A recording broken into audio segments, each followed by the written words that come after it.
We're live. We're live. Hey, we're live. And all of the audio seems to be working. Hey, hello, fellow people, and welcome to the Virtually Rekt podcast. I'm Mac in VR, and my esteemed colleagues are. You pointed the wrong way. Power on VR. Power on VR and Indie VR. Still the wrong way. It would be like, for me, it's like this. For you, it's like this, I think, or like this. I'm doing Discord. It's Discord set up slightly differently. Right. So, as always with the Virtually Rekt podcast, we will start with what are you drinking and what have you been playing. So, shall we start with Surgical from Indie VR? Okay, what am I drinking? I am drinking a vintage. Can you see that? Vintage pear vodka. Yes. Ooh, sounds nice. And yeah, a bit of soda water, some ice, and some lemon. And what have I been playing? It's been a couple of weeks, isn't it, since we were It's been 3 live. weeks. So okay.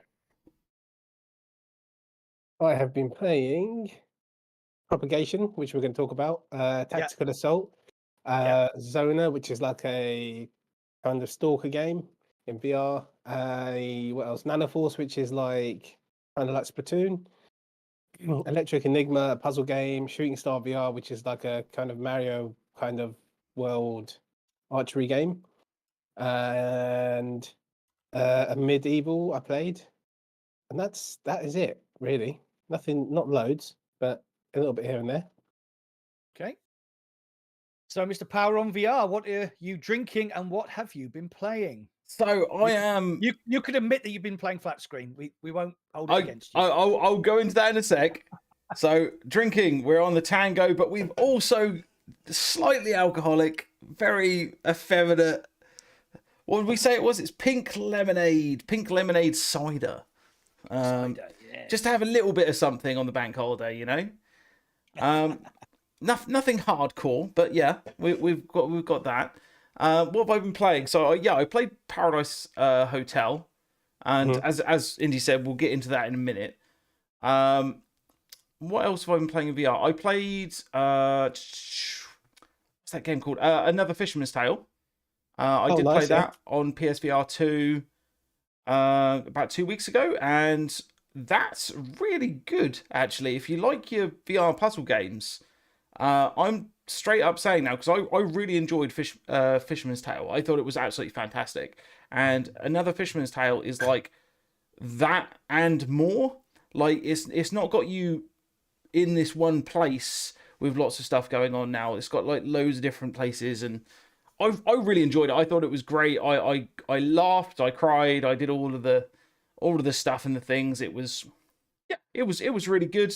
And other than that, I played a load of Pavlov because ProTube actually sent me their PSVR 2 Mag Cups. Yes, I've got those as well. Yep. So I played a bunch of Pavlov with that, and got told by somebody, and I can't remember who it is. So if you're watching, please feel free to say, "Shuey, it was me. You're an idiot." I didn't realise that you could dismantle, and it makes so much sense now. You can dismantle the mag tube to become a mag tube mini, and I'd never even considered that to be a thing. But since I've been doing that, I've actually been enjoying the PlayStation VR 2 shooters a lot more. Just having that mini speed rather than having like because I don't really feel like I need that third point of contact anymore. Yeah. So yeah, that's been quite fun. That's pretty much been the only things I've done in the last 3 weeks, though. Other than that, as Max said, I've been playing a lot of flat screen. I've been doing the dirty Warzone 2 for like a solid week. Try hard. The thing is, so here's the thing. I just want to like, because we're all gamers, right? I know we're into our VR, but we're all gamers at heart. And I did not realise, because I come from an era where if you were playing FPS on console, you were a fucking moron, because you have the option of playing it on PC, right? And the reason to play it on PC is that keyboard and mouse is just straight up faster. right? And then I played Warzone, and I was like, how are these people beating me? Do they like just live and breathe Warzone? No, they don't. It turns out that the aim assist on Warzone, I've been sort of doing as much research as I can to figure it out. The whole game is now designed around playing on controller, to the point where unless you're really, really fucking good with a mouse, and I'm not to blow my own horn, I'm not really fucking good, but I am quite good with a mouse. Unless you're really fucking good with a mouse, you're gonna get shit on a lot, because if you watch the videos of the aim assist, like if this is a little guy going across, as soon as he hits your bubble, the game does it for you. The game aims for you. Like that's insane. Anyway, yeah, so that's my little bit of whinging and whining about the current state of flat screen FPS and that bollocks. But even so, I'm enjoying it, so good. Mac, what have you been drinking? What are you drinking? What have you been playing? I have a box of Sauvignon Blanc left over whole from the box. weekends. A whole no, it's not a whole box. I'm not going to drink the whole thing because that's like 3 bottles of wine, and I'll just be like. You say that like that's not a realistic thing. I'll be in my usual state. I'll be in my usual sort. Yeah, donations. Oh my god. I was talking to Weeble about that today. He said it was just one of the funniest things that ever happened. Right, so I have been playing, like me and Indy played Tack Assault on a live stream. Obviously played a lot of Breaches because I don't think Breaches was out when we last did the podcast, or it had just come out. So I played a lot of Breaches. I've been playing Propagation Paradise Hotel as well. I thought it was really good, though it's painfully short. That was my only reservation. I've been playing Rogue Ascent, which is a roguelike FPS where you just use your fingers.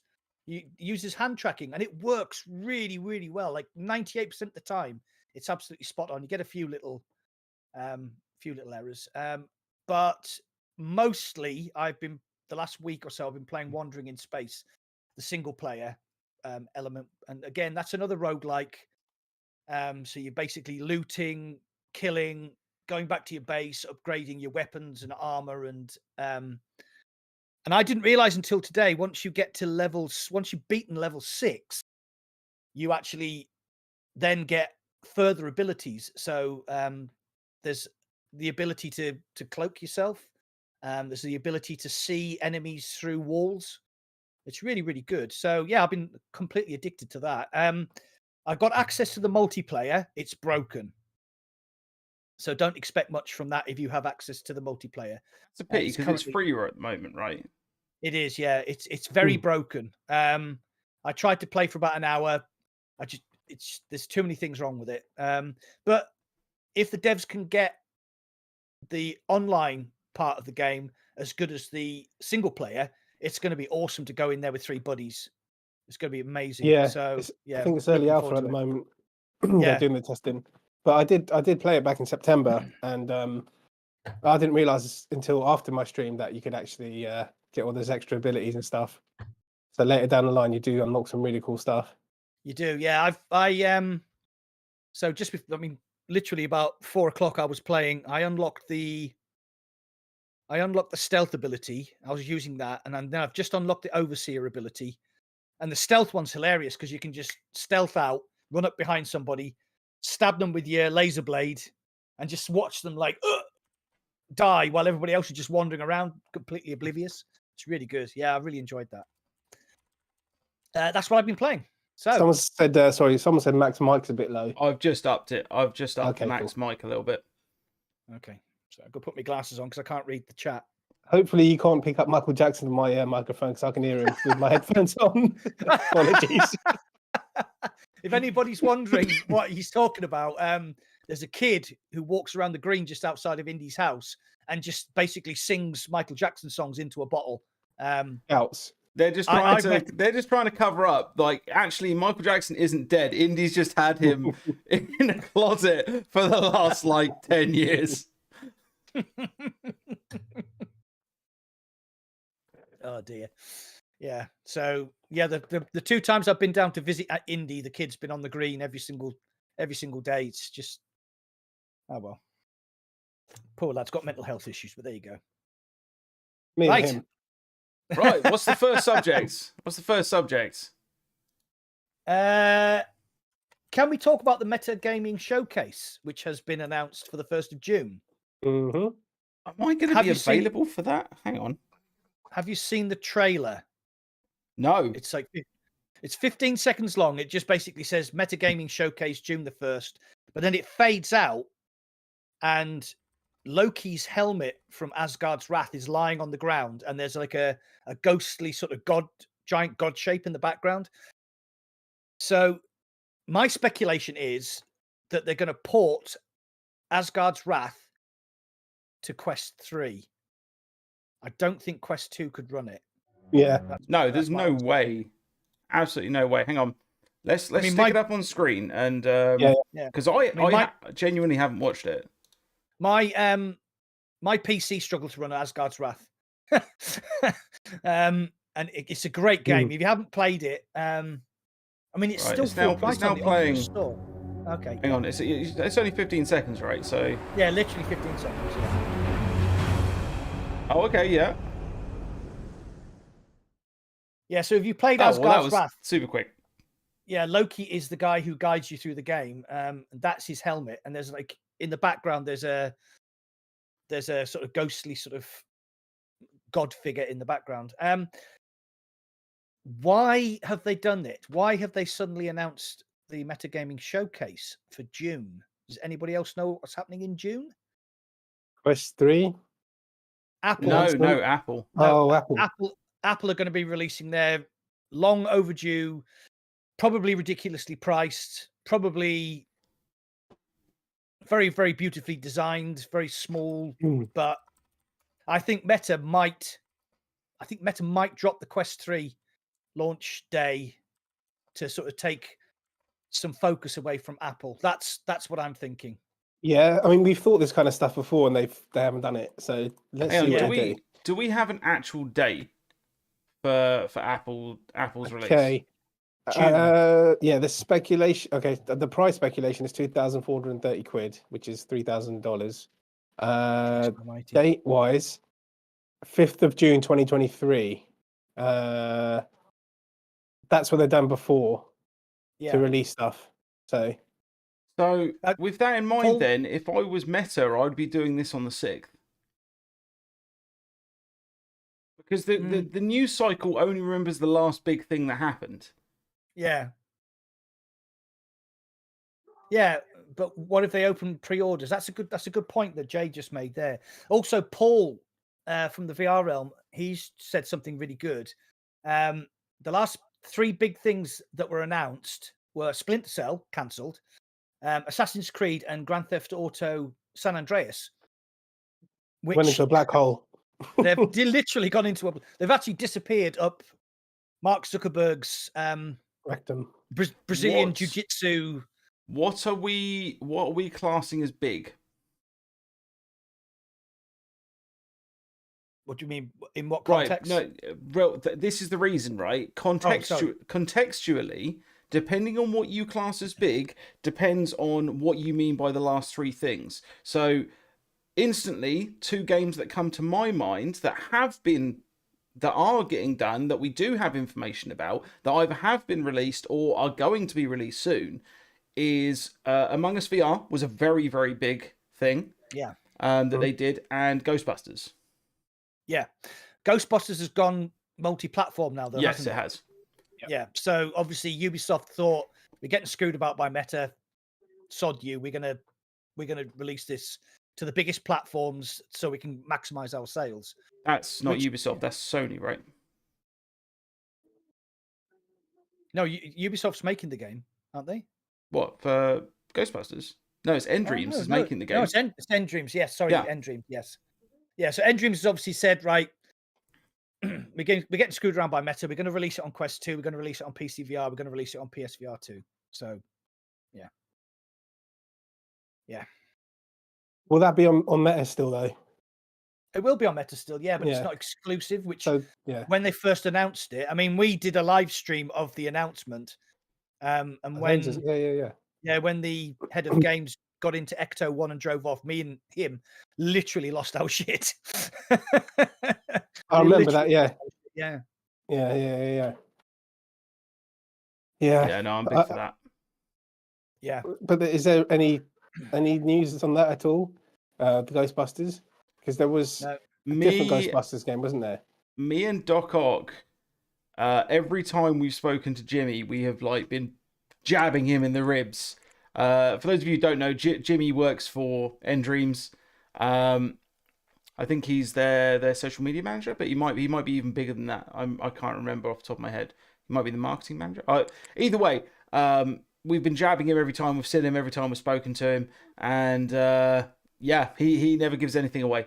The only thing he told us was that if you're a content creator and you want to get hold of it early, Endreams are not going to be dealing with the pre-release stuff.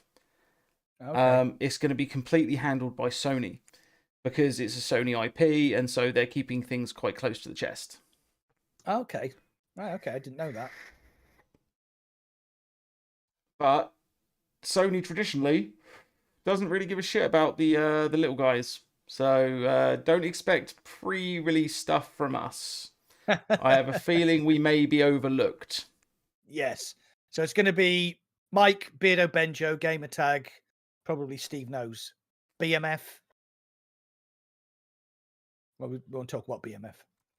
We had a conversation about BMF. Does BMF do PlayStation content as well then? Or is it still just a meta? Okay. It's just a meta just guy. Wondering. Okay. Yeah. I was trying to think of some sort of like I'm a Barbie girl reference there where I can be like, I'm a meta boy in a meta world. It's fantastic, and I'm lying. No, the next words were going to be something about sucking Zuck's cock, but I couldn't quite get it to work in my head.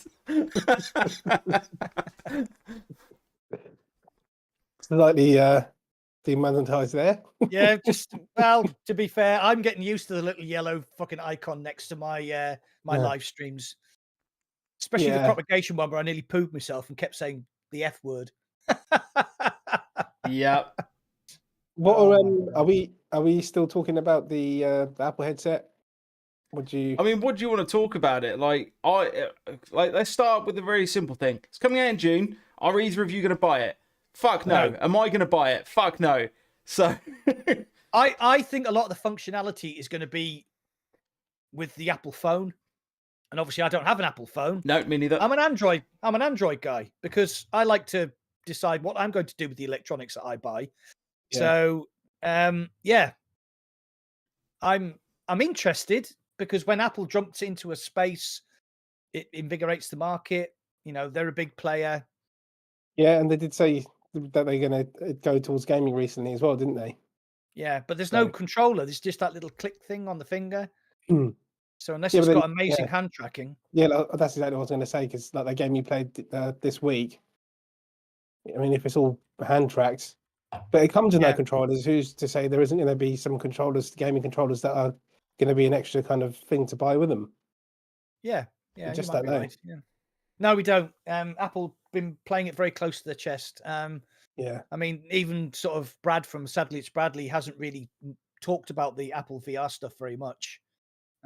He actually hasn't talked about much since he lost his. I was literally about to say it's difficult to have much to talk about when previously you had an insider. Yeah. Me, Dr. Octopus and Buck played Ghostbusters VR arcade thing last weekend. I saw that. Yeah. I'm really gutted I missed that. I was meant to go up there on the Sunday or on the Saturday, and I couldn't do it, unfortunately. No, I just couldn't make it. I would love to have gone down, but I just couldn't make it. So the thing is, we'll see everybody EGX and at Gamescom. Yeah, exactly. So yeah, like as far as the Apple thing, if you are big into your Apple products, it may be something like, because it is probably going to be. I'll say it straight up. It is probably going to be smooth as butter on launch. Right, that's Apple products in a nutshell. I remember the first time I touched an iPhone, and I was like, "Holy shit, this thing is gorgeous!" And that's the thing they want to do with every one of their products, and so far they've pretty much nailed it. Yeah.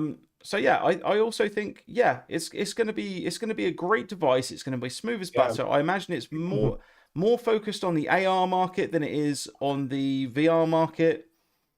But Mac's got a smile. I'm not sure if I'm missing something. No, Tassos just said Mac has a tab for drinking. Oh my god! I was watching that. I was laughing. I was chuckling watching Mac pour his drink. Just push a button. Push a button. Hey, like when I was in the army, my sergeant said to me, any idiot can be uncomfortable. So just make things easy for yourself. Button. Don't even have to lift the bottle up and pour it. There's a little red button. There you go. Sorted. Yeah, so it's going to be a week. It's going to be a great headset, comfort, style, fucking everything. But price tag's a little bit high. Yeah, so. I think as well they've gone a lot for this, a lot of power, a lot of like XR, a lot of AR. It doesn't strike me as being a gaming. It doesn't strike me as its focus is gaming, which unfortunately my focus is gaming. So in my case, I'm not particularly interested. I will cover it on the channel, but I won't be buying one unless Apple send me one. That's a good time to say that. They just sent me one. Yeah. At least I won't get the shock when Pico released its headset and you admitted to me, I've had mine for a week, and I went to bed and I was like, But just so that we're clear, if anyone in the chat, if you decide you're going to buy one, and you get a hold of it, I will. If you're as long as you're in the UK, I will drive to you.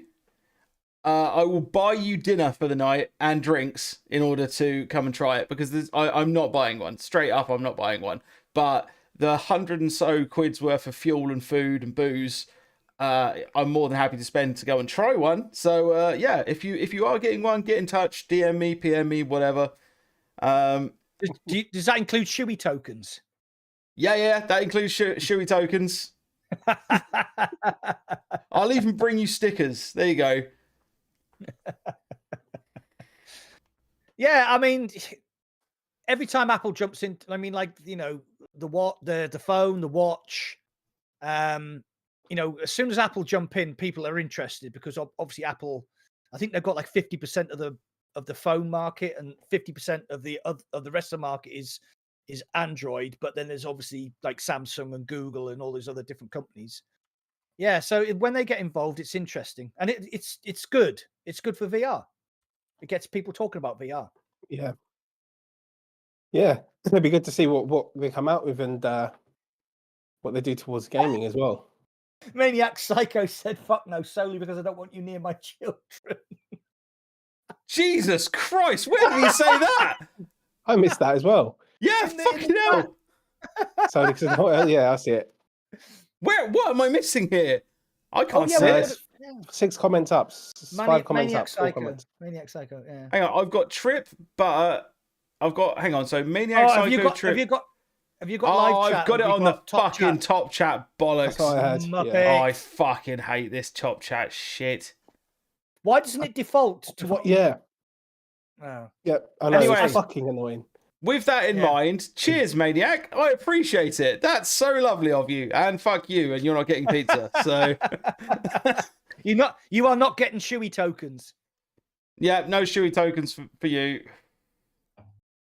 Oh dear. Yeah, so that's pretty much Apple. Let's see. Yeah. Let's see. We'll talk about it when it comes out in a month, and see what they drop, and see what it's about, what the reviews like and stuff, and go from there. So going back to the original question, which was the Metagaming Showcase, so far, going on previous Metagaming showcases, basically they hype and try and tell you what you want to hear, and then nothing happens. The Metagaming Showcase with the Ghostbusters announcement was amazing. The next one was total bollocks. There was nothing announced. Yeah. It was just upgrades for games that you already had. It was just absolute rubbish. So I don't know whether they've got to be gearing up for Quest 3 release. They've got to be gearing up for Quest 3 release. They've got to have some exclusives on Quest 3 on launch day. Will they start to ignore the Quest 2 like the Quest 1 is being ignored now? Yeah. Not straight away, but they will. Slowly, yeah. I think, definitely. I mean, Zenith and some other stuff, some other game they announced recently is going to lose their support as well for Quest 1. Yeah, that's right. VR chat is losing Quest 1 support. That's a big one. Like, that's a huge one. That's a big player base fucking gone if they don't upgrade to the Quest 2. Do we know when that's happening? If that's before the Quest 3, that's going to piss a lot of people off because they're not going to want to buy a Quest 2. I'm just having a quick look because I do remember it was on one of the news channels. VR chat drops Quest 1 support in June. Jesus Christ. In approximately 22 days. That's such an oversight, man. Like, just wait until Quest 3 is released, then drop it, because then you can use that to sell Quest 3 headsets. Yeah. But the headlines in Upload VR: VR chat drops Quest 1 support after June 2023. Road to VR. The last hurrah for Echo VR. Free until August when it shuts down. I mean, Echo VR, I don't know. It's absolutely crazy. How old is the Quest 2? How old is the Quest 1? Sorry. I want to say 2019. See. Yeah, so it's not. I mean, imagine if Xbox just dropped support for a console that was only 4 years old. 17. Yeah, imagine if Xbox or Sony completely dropped support for a console that was only 4 years old. It's crazy. Yeah, Quest 1 was 2019. Yeah, VR chat. May 2019. The difference between VR headsets and traditional games consoles is when it comes to Meta's way of doing things on headsets, they're just trying to push hardware. They're just trying to push the newest, the best hardware at a reasonable pace in order to try and push VR from being this like basic bit of nonsense to actually being a legitimate gaming system. And the only way you can do that is by pushing out the hardware to handle what's going on. Whereas console gaming, traditionally, they try and keep their consoles around for longer than they should by a wide margin, because they are trying to milk the fuck out of it. Yeah. Sorry.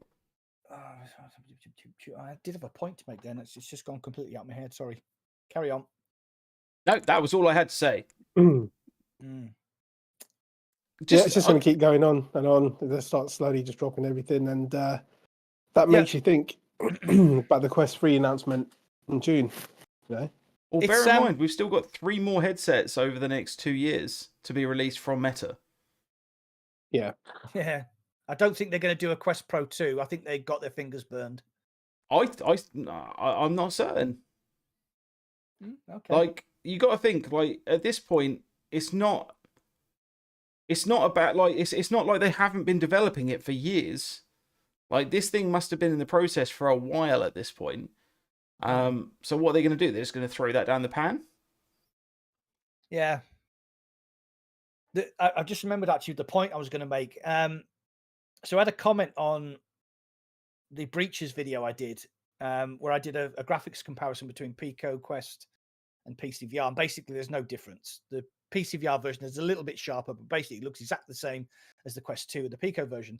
And this guy commented, basically, they made the PC VR version look shit so that the Quest 2 and Pico versions aren't the sort of downgraded experience. And I completely disagree with that, because Breaches was, when it launched, it was slick, it was fast, everything worked, crossplay worked, chat worked. I would rather have that than big shiny PC VR graphics. And like with Larcenauts, what was the other game? Aspire 2, launched with the chat function didn't work in a co-op game. You fucking morons. You fucking morons. Oh, can I quickly say, they've let loads of people go, that team. They must have lost a shit ton of money this week. last week. Right. They downsized. Yeah, unfortunately, they fucking downsized their studio. You mean, can't release a co-op game. You can't fucking talk to somebody. Yeah, I'm surprised they man. didn't just scrap the studio and start a new one at that point. yeah. Do you guys sorry, this wasn't on the list, but do you know that have you seen that Ivory PSVR 2 thing? Where Ivory? IVRI it's called, and they've basically Oh yes, made it so yeah. that the PSVR 2 they've kind of cracked it, they're saying, and then there's more news to come where where it will work on a PC where it's not just a monitor. Yeah, no, there's been it was on Twitter, wasn't it? Big update, but they haven't really given us much information. Yeah. Oh, bye. Your webcam's just gone, mate. I know, I heard that. What the hell? You heard it? Yeah, like the disconnect sound. There you go. Well, Indy's back to being a sticker again. Fuck. Right. So, just as a by the by, I've actually used my PSVR 2 on my PC. I've used it to play Halo Infinite. Because when you plug, if you have a 2000 series NVIDIA GPU, I've got an RTX 2080 Ti. It has a USB-C cable on the back, which was supposed to be a not just a USB cable, but a standard for this new VR connector, which never took off. But the PlayStation VR actually has that built in. So you can plug your PlayStation VR 2 into your 2000 series NVIDIA card, and your PC will recognize it as a monitor, and you can play on a flat screen, admittedly, any PSVR game, PlayStation 5 game, any Xbox game, anything like that. Sorry, what's happened? Sorry, I just read Maniac Psycho's comment when Indy's webcam went down. He was like, "Well, that makes fapping to this much harder now." We'll put a picture up for you. We'll put a picture up for you. Sorry, guys, I'm trying to fix it. Fucking pain in the Oh my ass. god. Okay, I'm gonna straight up. I'm not gonna pretend I know what this is. I'm gonna Google it now, because Taz has asked. Snapdragon upscaling. I know. Basically, Snapdragon is the chip that's in most mobile phones. Yep. So they have this thing, this upscaling technology, which apparently works really, really well. And Guy Godin has been talking to them about it, and he's incorporated it into virtual desktop. It sharpens the image. It makes the image smoother. I have to admit, I've looked for it in my settings, and I don't know whether it's implemented and you have to either turn it on or off. It's game side. Okay, right. Okay. So, for instance, if Android Central is talking about, so the three main talking points of this: Snapdragon Game Super Resolution is what it's called. Is an upscaling technique for our Adreno GPUs. Qualcomm says the tech can upgrade mobile games from 1080p to 4K or 30 to 60 FPS whilst extending battery life. Yes. And then the third one, popular Android games like Call of Duty Warzone will support Snapdragon GSR when it launches later this year. So yeah, it's going to be a game side thing from what I understand. Yeah. I'm just quickly looking because Guy Godin did actually tweet about it. So I'm just going to quickly search Guy Godin and go to his Twitter page and his party poker. Right, fuck off. So I'm just trying to sort my camera out. Hopefully, okay. So has that been a recent update then, Taz? Yeah. Okay. So he posted this on April the 27th. So that's nearly 2 weeks ago. So Snapdragon Game Super Resolution. Today we are releasing a really cool update that adds upscaling to your streamed PCVR games in virtual desktop. We've worked with Qualcomm to bring something similar to FSR, but runs on the XR2. It is called Snapdragon Game Super Resolution, SGSR, and it can work along with synchronous space warp. And then he has a demonstration of, I'm trying to see what the game is. It might be Red Matter 2. I'm not sure. Hey, he's back. But it looks really, really good. Ah! He's all over the place, though. Look into his eyes, Maniac Psycho. Look into his eyes. Hold on. Let me Fuck. I don't know. That's not Just how put it was. yourself Okay. where you want, and I'll try and clear up the rest. Okay. Actually, that looks fine. Cool. Yes. Okay. Sorry about that. Bloody random weird stuff that goes on with my electronics. Right. Googly has said it's there, but you have to set to high. You have to set to high or lower before the option shows. Right. Okay. So I run virtual desktop on my PC on high, so I'll have a look tomorrow. I've actually been playing a lot of PC VR with virtual desktop, so yeah. Yeah, I think Tassos did tell me about that. What the FSR stuff. Okay, I may have to have a play around with this tomorrow. I have a little bit of time. Although things are getting hectic in the house. We're from the end of May. He's gone again. From the end of May up until probably like end of August, I'm almost not going to be here. Basically, is that because you're getting the work done on your house? No, just life in general is taking over. So yeah, no, not likely that I'll be around very much. So you'll probably see a decrease in content as well, unfortunately, for that period. Will you still be doing the podcast or? Yeah, I'll try. If I'm here, I'll do it, obviously. But it's whether I'm here or not that makes the. It's a mixture of work and personal. Yeah. Okay. No, that's fair enough. That's okay, as long as you make the podcast. I mean, worst case scenario, I can make it via voice. It seems to work for Indy. Yeah, I mean, we just stick a sticker over him. Look, and it's like he never left. Yeah, keep the sticker on, mate, until my camera's on for at least 5 minutes. Right. So can we talk about the reboot of Operation Wolf? I don't know. I mean, I remember playing Operation Wolf as a kid in the arcades, and you had the little Uzi on the cable. Yeah. And it was it was something called a light gun game. So basically, when you pointed the gun at the screen, it kind of knew where you were aiming. Operation Wolf was like, what was the police one where you could duck behind cover?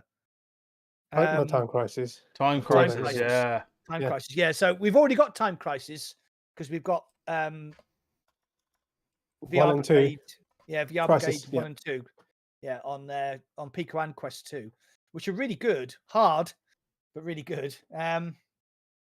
So I'm hoping this is going to be good because I'm getting major nostalgia from the idea of playing Operation Wolf. Yeah, I think they released just a screenshot for that. But another one that I would like would be House of the Dead. I used to love the House of the Dead games. Have you played it more recently though? You probably should. Just so that we're clear, it's pretty bad. Like I think not last year, the year before, I actually downloaded a set of that stuff with an emulator and whatnot, and it was so bad. It's like, why did I used to pay money to play this? Oh, I used to love House of the Dead because it came out on one of the. Did it come out on Xbox, like the original Xbox, and you could actually buy the gun? Yeah, I'm pretty sure the House of the Dead came out on the Xbox. House of the was it the Nintendo? No. God, I can't remember. I'm just having a quick look. I remember playing Time Crisis when I was at college.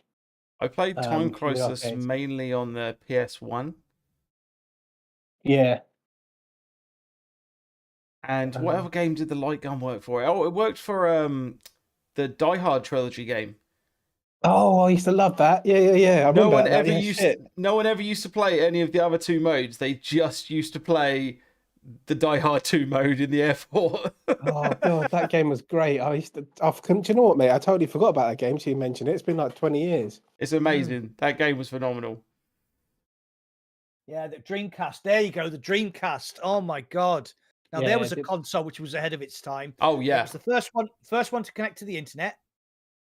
I actually opened my eBay account on my Dreamcast and sold stuff on the Dreamcast by using the controller, typing the description, the title, Oh my god, those controllers were great as well. They had the little Tamagotchi thing that you Yeah, plugged in. which Yeah. was once again way beyond its time. Yeah, it was. I love my Dreamcast.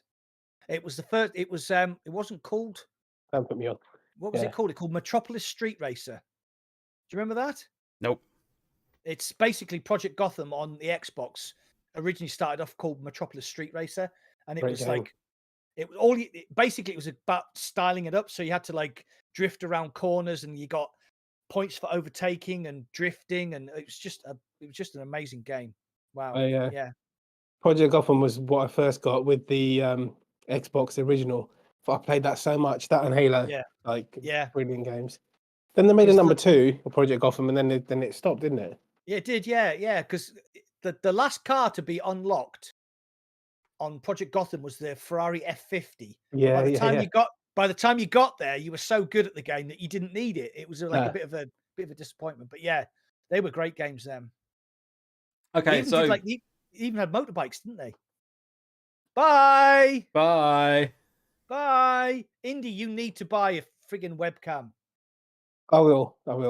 Actually, when Shuey gets his, I was going to say, when I get my first payment from Pico, I will. Shit. I will send you a webcam, Indy. I think I've actually got one. I just never fucking actually. Are you fucking serious? I think I might. I think I've got a. I think I've got to find it. Hey Henry, how's it going, dude? I might have something. Hey Henry Van Leers, how you doing, mate? I haven't seen you for a while. How you doing? Nice to see you. He's been dealing with having a second child. Oh my god! Keep it in your pants, Henry. Googly Games says use your phone, Indy. Indy is using his phone. This is part of the problem. Is that he's using his phone. My phone isn't wanting to charge. It's really weird. It happens randomly. My phone's been through a lot of shit, a lot of emotional stuff. My phone. You know what? Hang on. We can fix this. Actually, no. Googly's just had a really good idea. You guys don't actually need webcams, realistically, do you? Right, Indy. If you just join the conversation, join the Discord conversation on your phone with your camera, then that will fix it. We don't have to worry about this iRoom bollocks. Hey dear. Yeah, so if he disconnects now, guys, it's probably going to make the stream go all weird, and I apologize for that. But stay with us. I will figure it out. I will do my See, like I'm now on 2 of the screens. It wouldn't be the Virtually Rekt podcast without some technical issues. Exactly. At least you managed to switch the microphones on. Just get yourself where you want, Indy, and I'll crop your video. Okay, I'm gonna turn this off. Can you hide the double-ended video, the double-ended dildo that's in the background there? Problem is, you can't. Can you hear me talking now? Yeah. There's no mic though, so is it shit quality? Is it all right? It's not the best quality, but we can see. I'd rather have your happy smiling face so that Maniac Psycho can come over it. Okay. Oh god, sorry guys. This fucking phone is just. Anyway, right. So we're gonna have to do it. Weeble's here. Hello, Weeble. How you doing, mate? We'll sort it another time. It could be worse.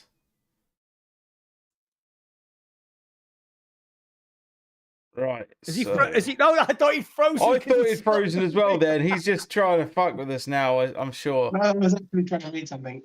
Yeah, I'll keep moving till you know. Cool. Oh, Mac's fucking frozen. No, I haven't. You're such a prick. You're such a prick. Right, well, Mac's gonna just die of laughter at this point, just laughing at his own joke. Oh my god! Oh god! I tell you what, I miss the podcast. It's the thing I look forward to every 2 weeks, man. It's just it makes me laugh so much. My stomach hurts. Oh Christ! Okay, right. So let's quickly go over the games that have come out in May so far and are coming out, and then we'll go on to the rest of our list. Yeah. Okay. Yeah. Sure. Okay, so games we've had come out so far. Rogue Ascent. Rogue Ascent, yes. Excellent. Yeah, no, I had access to it. I just didn't have time to play it, unfortunately. I had access to it for ages, and then I decided to live stream it, and I really, really enjoyed it. It's so good. It's good fun. I mean, apart from the hand tracking thing, which works brilliantly, it is actually just a really good game. The music's good, the enemies are good. It's hard. Yes, it's just excellent.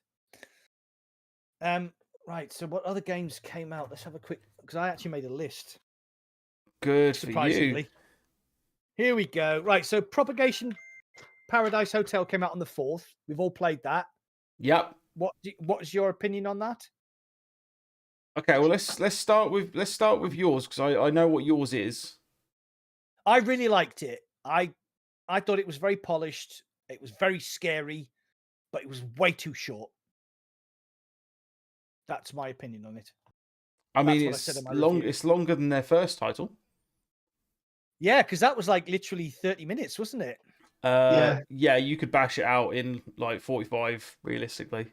Yeah.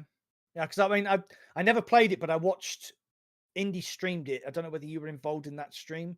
I can't remember. No. All right, so Indy streamed it. I did really enjoy it. Yeah. So, what's your opinion on it then, Shuey? I thought it was aggressively okay. Okay. Like I wasn't as scared as I was hoping to be. But that's fine, because actually that allowed me to play more of it than I usually would of a horror game. Crawl Space? Fuck Crawl Space. Fuck Crawl Space so much. That game needs to be deleted from the internet. It needs, the person who created it needs like hot pokers attaching to different orifices on their body. Like it was that. I tuned into your stream, right? And I was like watching you play. And after about 20 minutes, you just said, no, fuck this. And you literally finished your stream. Yep. I was done. I was so done. Fucking hell. It was bullshit. I have never been that frightened in VR as playing Crawl Space. Wow. The thing is, I don't really get scared in all these horror games and shit. It's just like, just doesn't do anything. It's super visceral for me, man. Yeah. Yeah. I streamed Propagation, and it looked good. Like the world was good. Well done. On the PC and that. I thought I played in hard mode, and I thought the zombies keep coming to life was a bit like I don't know, man. They could have done that a bit differently. You know that if you walk quietly and don't use the shotgun, they don't. Oh, shut the fuck up! Fuck's sake, Mac. That's how you do it. That's how you do it. No, no. It's true. It's true. If you are quiet, they don't wake up. There's one zombie that does. You know when you're trying to do the breaker to open the first door with the key card? You can't help but do him. You can't help that one. He will keep waking up. But if you walk slowly or crouch, they don't wake up. There are certain ones that will, because it's scripted. Yeah. I didn't like because there were a few bugs that I found which really annoyed me. Like certain key things disappearing, which really annoyed me. I didn't have that problem. What disappeared? So the body of the son disappeared. All right. And he's obviously like his shirt is integral. Yeah. Yeah. Right. So I had to just randomly type in numbers. Right. So you kill him in the room. Yep. And then he comes back later on. Right. So I don't know whether you did something out of sequence. Maybe. Because only one. That's it. No, right. So okay. So hang on. I'm trying to avoid spoilers. Is the thing for people who haven't played it. Okay. Right. So avoiding spoilers, you run into him in this room and you kill him. Yeah. And then when you're in the apartment, he comes back again. No, that's the other son. Yeah, but he's wearing the shirt. Yeah, the other son with the other shirt. He's wearing There's the same. another No, he stole the shirt. He stole the shirt off his brother. Ah, is that part of the note? The brother didn't have the brother didn't have the shirt on. It's the one that stole the shirt. Okay. In that case, Okay. ignore me. In that case, ignore me. That's fine. I didn't even know there was a brother. I still managed to see it. The fuck? What game was I playing? But yeah, Indy, it was in hard press the button. I did it in hard mode, and the fucking ending. Jesus Christ! I've never been so close to ending a stream early because I was getting pissed off with the game. That was a pain in the ass. But once you figure out how to do it, it's not as bad. No, Wow. I was trying to drop you hints, but you kept saying to me, "Don't tell me, don't tell me." And I was like, "Fuck!" Once you see it, because she keeps going, "Oh, I need to knock him out. Oh, I need to knock him out," and you're like, "How do I knock him out? What do I do? Like punch him?"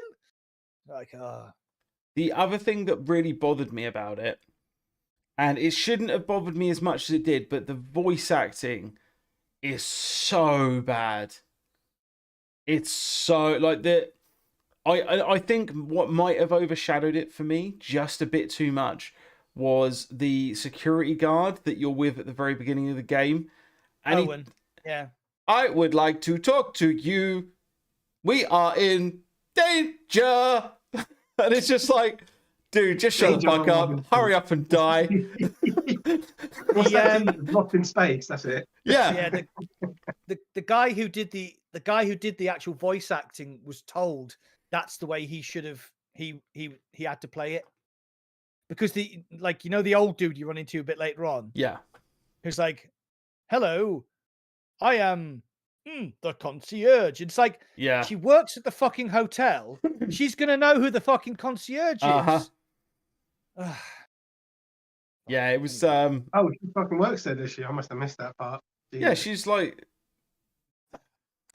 She just showed up. Fucking skip the cutscenes. Want to shoot some zombies? This is what's wrong. This is what's wrong with the younger generation here. They're too impatient. No, it's just like if you watch an entire movie because you've seen that one action sequence in the trailer, and that one action sequence happens to be in the last 5 minutes, you're like, well, this was shit. Okay, let's not talk about the trailer for Fast 10 then, because they show the fucking money shot. You shouldn't have stolen my car. And then the money shot, and you're like, you just ruined the film. You just ruined the film. Fuck. Okay, so we've managed to get through two games. Right, so I did have a list. So we've got Walkabout coming to PSVR 2 on the 11th. Yeah. Yes, that's definitely. And that's that. The interesting one about that, the interesting thing about that is that it's bundled with all current DLC. Yeah. Oh, really? Yeah, so it's actually a steal. It's a massively good steal. I reckon pretty much 70-80% of PlayStation VR owners are going to buy that. Yeah. I really hope so, because it's genuinely, I think it's probably the best. It's not the best. It is the game that I have spent more time in VR than any other game. It's a great social game. Yeah. So I'd just like to rewind a little bit, because my favorite game of 2020 actually came out on Quest 2 at the end of May, and it's Eye of the Temple. And I don't know whether you two have played it. I never played it, no. Indy? No, I didn't, but I know you dressed up as Indiana Jones, and I did. I did. Honestly, when he released that video, I just stopped watching Pornhub. Like this, I just go to that video each and every time. It's on my bookmarks. He was like young Indiana Jones, wasn't he? Yeah. I did. Yeah. Anna Byrne did another video, and she looks a lot better than I do in the video. Agree, so disagree. Eye of the Temple. Oh dear, I'm really worried. Eye of the Temple is basically you need a 2 meter by 2 meter space to play it, because what you do is you actually physically step and walk forward and step to the side and everything. And it's basically sort of a Indiana Jones stroke sort of Tomb Raider game, with some really clever puzzles. And it is literally like nothing else you've played ever in VR. It's very clever. It's very bright, colorful. There's probably about 6 to 8 hours of gameplay, but then there's time trials and all this sort of stuff. And it is genuinely one of the best games I've ever played in VR, and it's cheap. Go and buy it because it's really good. But you do need a 2 meter by 2 meter play space. So maybe get your Quest 2 and go and play in your garage or in the garden or something. So sorry, that wasn't a June. That wasn't a May. That was an end of April release.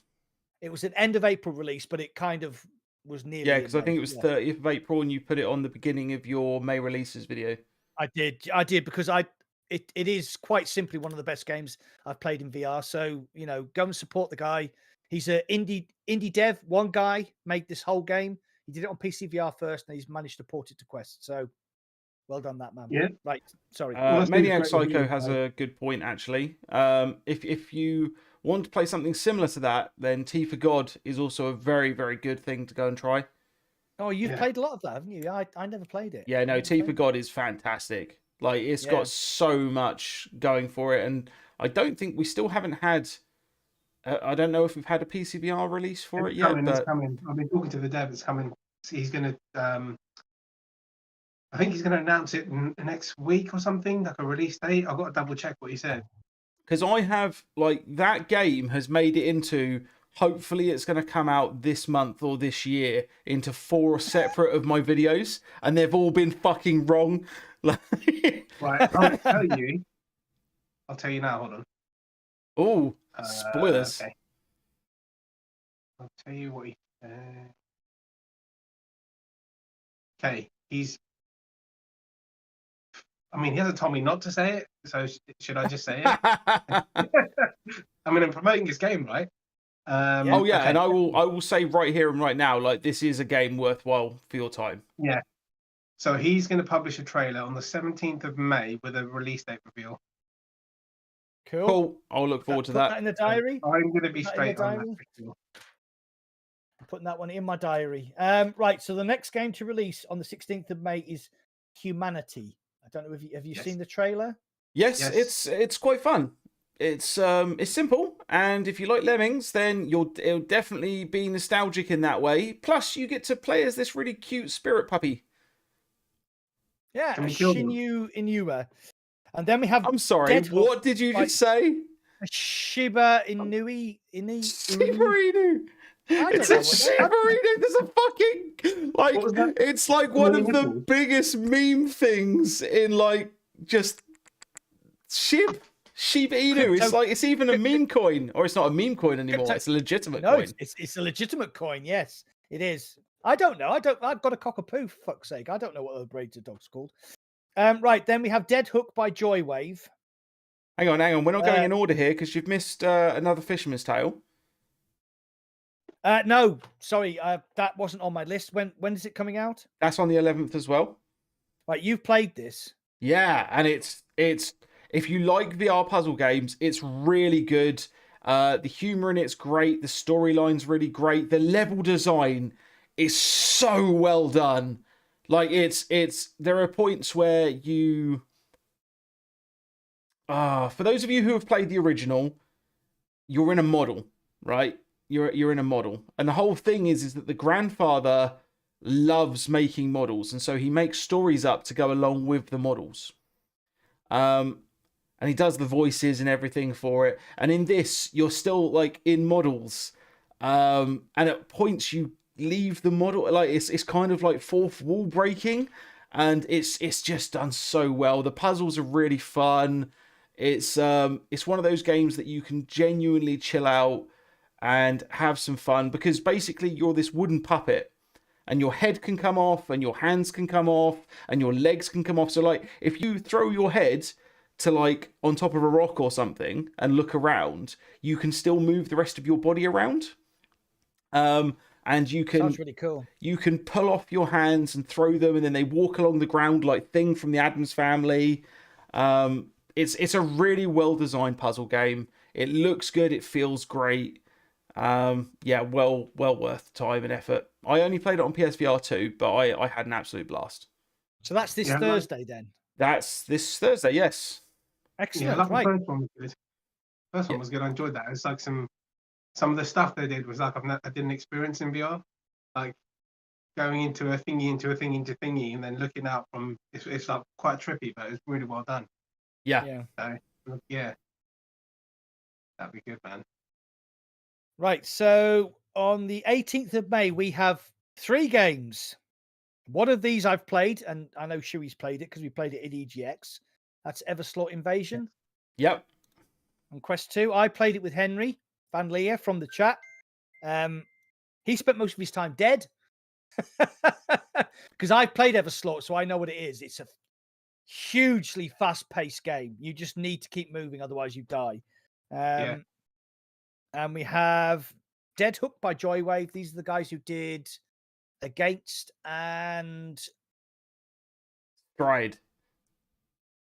Stride, yes. Yeah, which is once again another game that definitely, if you are really into your VR, don't miss it. Stride is like Mirror's Edge in VR. It's fantastic. Yeah, absolutely. Dead Hook looks pretty damn good. I think that's going to do well. Yeah, it does. It looks really good. So one of the ones I'm really interested in is there's also on the 18th is a game called Firmament, which is the company I've been looking at this for a while. I've been following this since their announcement in 2021, I believe. Yeah. So these are the guys who did Myst and Riven. Yeah. And they did a port of Rift. They did a port of Myst into VR. No, sorry, they didn't. They put a Myst level on Walkabout Golf, didn't they? Yes. So Firmament is a full VR game in the Myst. It's VR and flat screen, right? Hold on, I'll just have a quick look. I think I made a note that says Steam VR, PSVR 2 in development. So it's coming out on Steam VR, and there's a PSVR 2 in development. I'm not sure if it's flat screen. Myst is VR though. There is a Myst VR, and then they made a second one. They made another one after Myst. That is a VR. It's like not a sequel, but another VR. Yeah, it's flat screen with VR support. Yeah. Okay, cool. So it does work perfectly in VR. It's designed to be ground up, works in VR. It's not just something they've added later, as far as I'm aware. Right.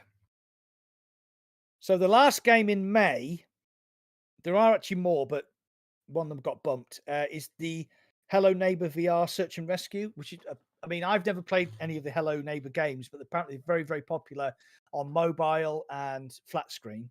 So this one is a full VR release for Quest 2 and Steam VR. Yes. Have you played Shuri with your kids in that? Do you know about that game? Which game, sorry? Hello Neighbor. I've never played it, no. I was really looking forward to it because I'm pretty sure it was meant to be on release with the PSVR 2, right? On the 22nd. Yeah, it was, but it got bumped. It looks good. I mean, it's a co-op sort of puzzle-solving game. Oh yeah, it is. Is it? Oh yeah. The main thing of it's multiplayer. There's 4 protagonists. That's amazing. I genuinely thought it was single player. No. So there's like each of the children has a different ability, and you have to combine all 4 abilities to work out the puzzles. So you're going to play with your 4 friends, and one might be the one person in the house, one might be observing the house, one might be hacking the house. So it looks. That's so much cooler than I thought. Yeah. I've got early access. Fingers crossed. Thank you, Shay from. Do you know Shay Prutsky? You must have. It rings a bell. Yeah. He basically emailed me the day and said would like early access. So, I'm going to be playing that soon. So I'm really excited. I actually do have that email. Yeah, reply to him. I'll send you his email, Shuey, Indy, so that you can get involved. Yeah, he's a nice guy. He's got me access to a lot of games. So the one that got bumped from May, which I was a little bit disappointed about, was We Are One. Now you played it at EGX, Shuey. I love We Are One. I think it's a great game. Oh my God, it's mind bending. It's mind bending. So basically, you start off a level and you appear, you're like this chute, and you have a gun and there's some ammo lying around, but your view of the enemies will be blocked. So you have to then throw the gun and the ammo to yourself, and you then have to clone yourself, and then the game resets, and then you appear as your clone. And if you've thrown the gun and the ammo right, you can catch it and start shooting. And that's just the first part of how mind-bending that game is, because you basically have to clone yourself and then supply yourself using your other clones to defeat the enemies. It's really, really clever. That's the 1st of June, isn't it? Yeah, it was supposed to be released in May, but it got bumped.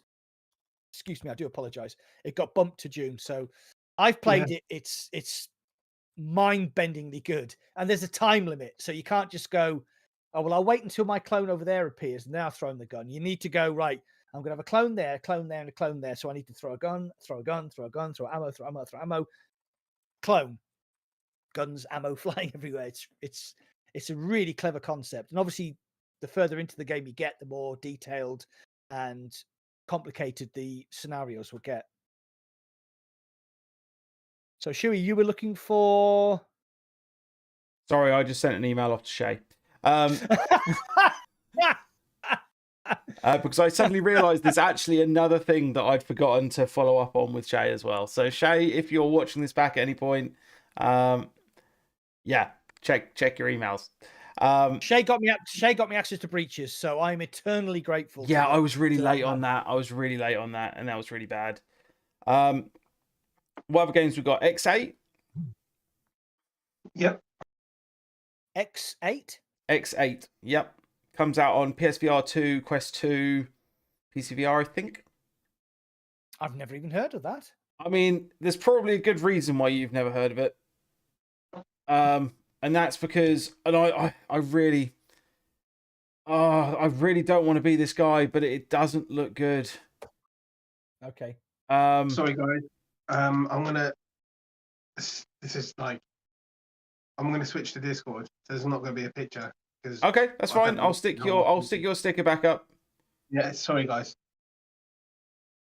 And then all of our things go all jaggedy, loopy, shitty again. Come on, Indy, sort your shit out.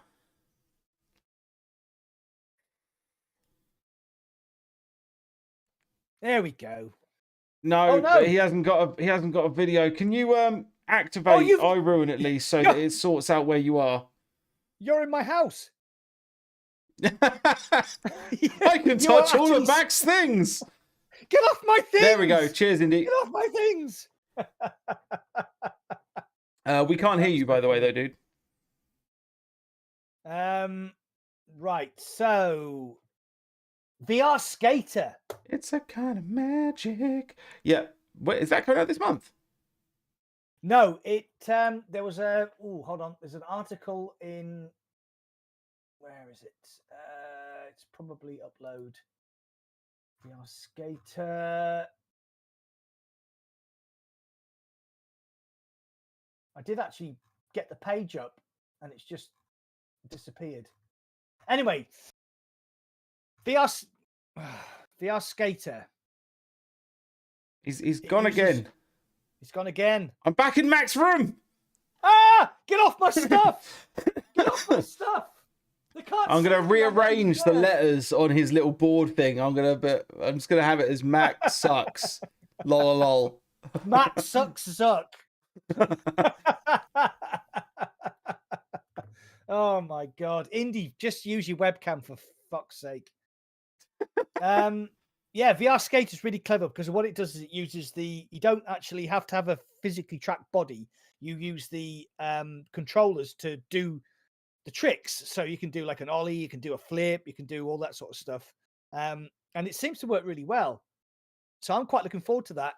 I played VR Skater a long time ago. In fact, if you go back through my channel, I think it was like in the first 6 months of the channel being open.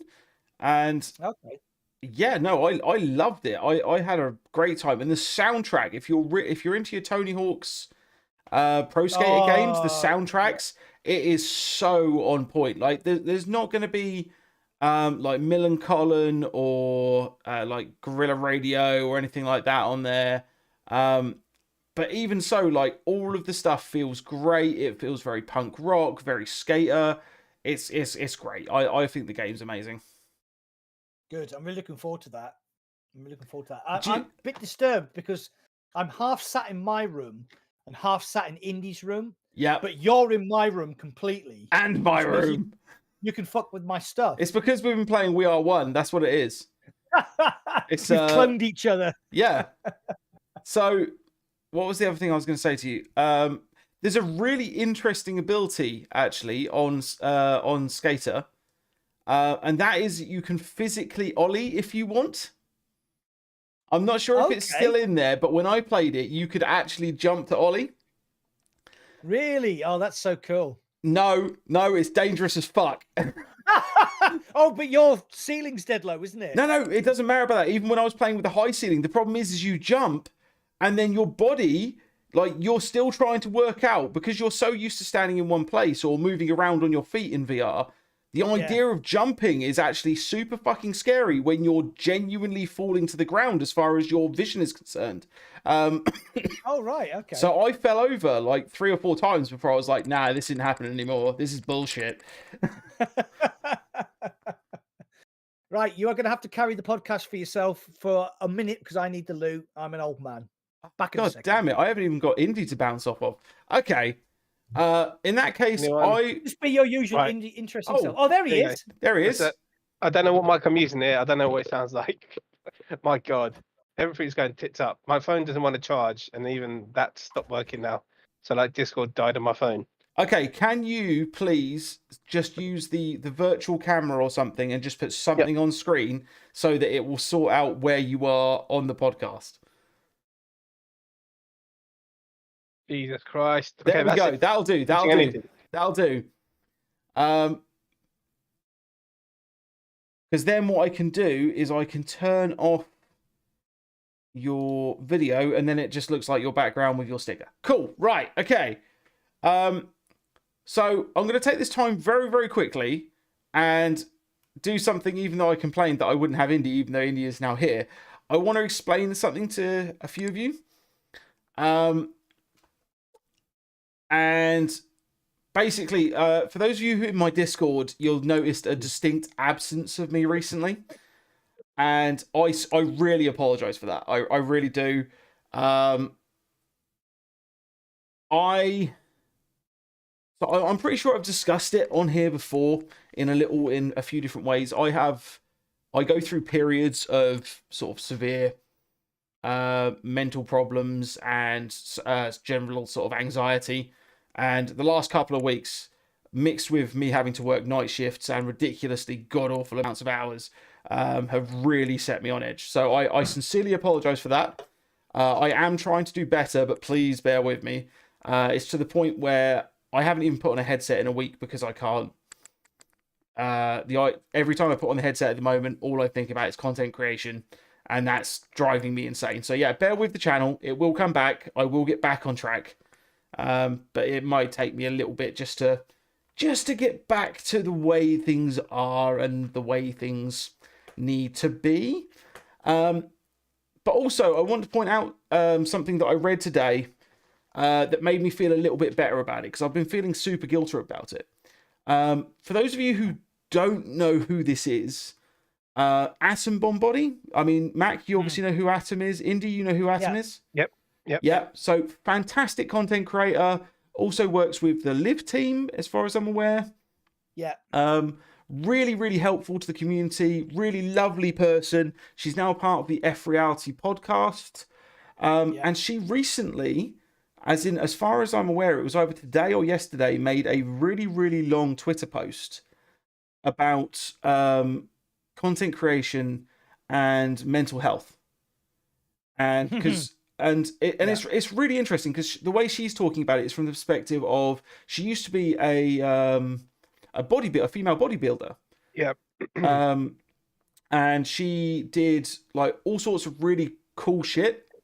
And then since she stopped doing that and stopped because no one when they're on stage as a bodybuilder looks like that 24/7 because you would just die. No. It's you do it for like you gear your body up for that very moment, like you starve yourself and dehydrate yourself and everything for a few hours, days or whatever beforehand in order to get ready. But like she was saying, she keeps looking at herself like that, and she's realized that she needs to do more in order to make her health better, her mental health better, and that's going to affect her content creation going forward for a little bit. She said it's not going to affect her F reality stuff. It's not going to help any. It's not going to hinder any of the help that she gives to the community. Just her own personal content creation that she does for her specific channel. So her stuff with Liv is going to continue, for instance. But what I'm trying to point out a little bit is that some of you I know are aspiring creators yourselves, and you're going to get to the point, like I have several times, like Mac has several times, like Indy has several times, where it is just a what the fuck moment. Yeah. Absolutely. You're trying to run that fucking treadmill. And it is like, I'm not going to lie to you, like taking a couple of weeks off, taking a month off, taking 2 months off, 6 months, whatever, it's going to hurt your algorithmic. It's going to hurt you algorithmically. But nothing's going to hurt you more than your mental health. Absolutely. So look after that shit, because I'm really bad at it. And at this point in time, like even the idea of coming on the podcast tonight was a huge source of anxiety, because I have been essentially neglecting some of my other stuff, especially when it comes to like Discord and shit like that. So I am sorry. I'm not apologizing for my health, obviously. I'm apologizing for, you guys. I love all of the chats that we have. I love the way you guys interact on my channels. I think it's great. And honestly, if it wasn't for that, I would have given up YouTube a while back, because like it's a lot of work. Yeah. It is. I know that I'm rambling at this point, but it's mainly because I'm not sure if I've gotten across what I'm trying to say. Yeah, we've all been through it. Can I? I'm going to use a situation I was in last year.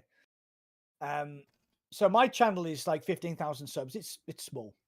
Okay, so I walked into the door. I'm sorry, man. I'm sorry. I walked into the door of a developer who were making Drop Dead the Cabin, and there was Mike from Virtual Reality Oasis. There was Paradise Decay. There was Eyes on VR. There was Daysnetic. There was Carlos from Yugon Virtual. There was Cass and Cherry, and there was Nazy. All right. So fucking jealous of you. There I am thinking, what the fuck am I doing here? And there was Daysnetic thinking, what the fuck am I doing here? So we did the whole day. It was fantastic. The people down there who did Drop Dead the Cabin, they were wonderful people. It was just an amazing day. And I was there with these huge content creators, like thinking, this is my best life ever. So later on in the evening, we were sat in the hotel. We were having a few drinks. It was quite late, about 10 o'clock. We'd all had a couple of drinks, a lot of drinks. And Nazy and Mike and Cass and Cherry started talking about the YouTube treadmill and how stressful it was. And I'm sitting there thinking, at the time, I only had about 10,000 subs. And I'm thinking, I'm on the treadmill and I'm stressed. Mike was on 500,000 subscribers at the time, and he's talking about how stressed he is about the treadmill. Nazy's on 1 million. Yugon Virtual, Carlos from Yugon Virtual was the biggest channel there. He's a Portuguese, or is he Spanish? Sorry, Yugon, if you're watching. He's a Spanish language channel, but he's massive, well over 1 million subscribers. Cass and Cherry, obviously, and they're talking about the things that I'm thinking about as a small YouTube content creator, and how stressful it is, and how if you don't release a video once a week, then you can see the algorithm starts to ignore you. And I'm thinking, Jesus Christ, these are people that I look up to and like aspire to be like. I mean, my hero in VR is is Mike. I've been subscribed to his channel since he had like 500 subscribers and was in that long white corridor. And they're all having the same issues that I am, and that Shuey is, and that Indy is, and that probably Fitz and Walking Dead, who've just started their channels, are going to have in the future. So it's not exclusive to the size of your channel. It's just a YouTube thing. The algorithm does not like you to stop. So if Shuey takes a month off for his mental health, which I think he should do if he's feeling that way, then the algorithm will absolutely punish his channel. And it's not fair. It's just not fair at all. It's not the quality of your content. It's not the personal that you the person that you project. Like your mic's gone, Mac. It's not even lit up. back. So Indy does a lot of streaming, and that's where his channel is built. And the reason Indy's very good at streaming is because he's very personable. He talks a lot while he's streaming.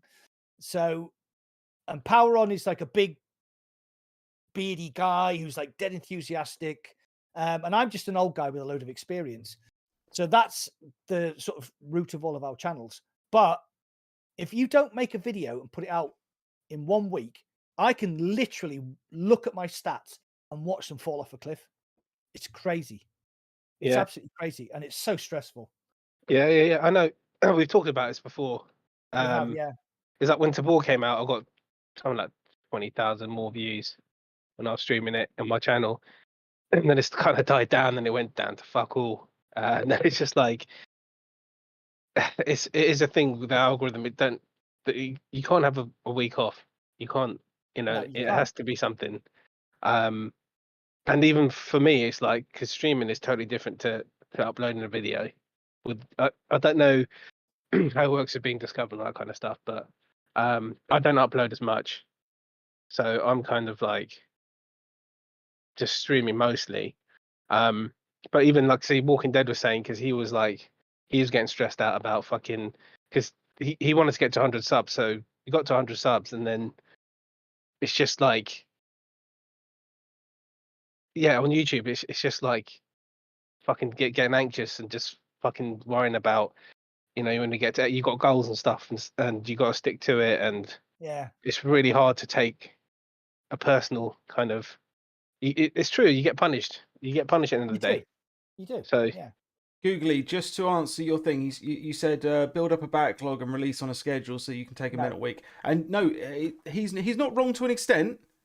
He's not wrong to an extent, because I'll be real with you guys. That's exactly what I've already been doing. I haven't made a video in 2 weeks, because I've been trying to deal with my shit. And I've run out of videos now, so I'll either release a video. I'm probably going to do a walkabout. I think I'll probably make a walkabout video tomorrow because I've got early access. But yeah, like that, and that's going to be relatively easy because I fucking love that game anyway, and there's literally no stress. I'm going to use an example here. I was away last year when World of Mechs released. I got early access to World of Mechs. Oh yeah. Oh, absolutely brilliant game. I know Blue Bottles is absolutely obsessed with World of Mechs. It's a really good PvP 4v4 mech shooter. Mechanics are great. Everything works really well. I was going away for a week to the to Northumberland with my wife, and taking the dog, and I was going to have a total week off. No YouTube, no nothing. So I did what Googly said. I made a review of World of Mechs. I made my perfect mech build video, and then I made 6 gameplay videos, and I had them all lined up. So it was like the review was on the Thursday, the mech build video would release on the Friday, and then I would have 5 or 6 gameplay videos over the next couple of days until I got back from my holiday. Tanked. Came back, my channel had tanked. I remember that.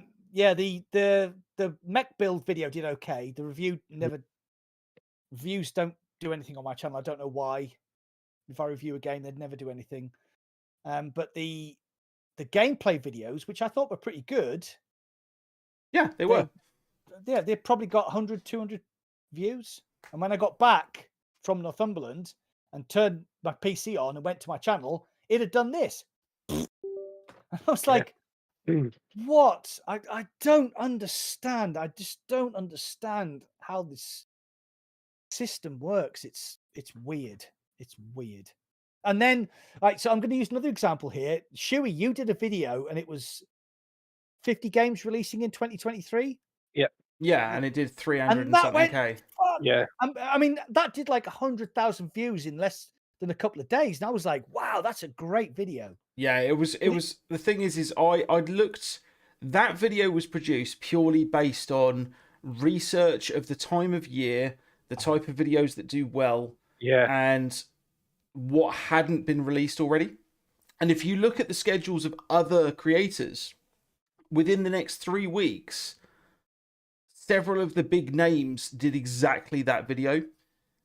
So I managed to hit it at the right moment, at the right time of year, just before everybody else, and that's why it did well.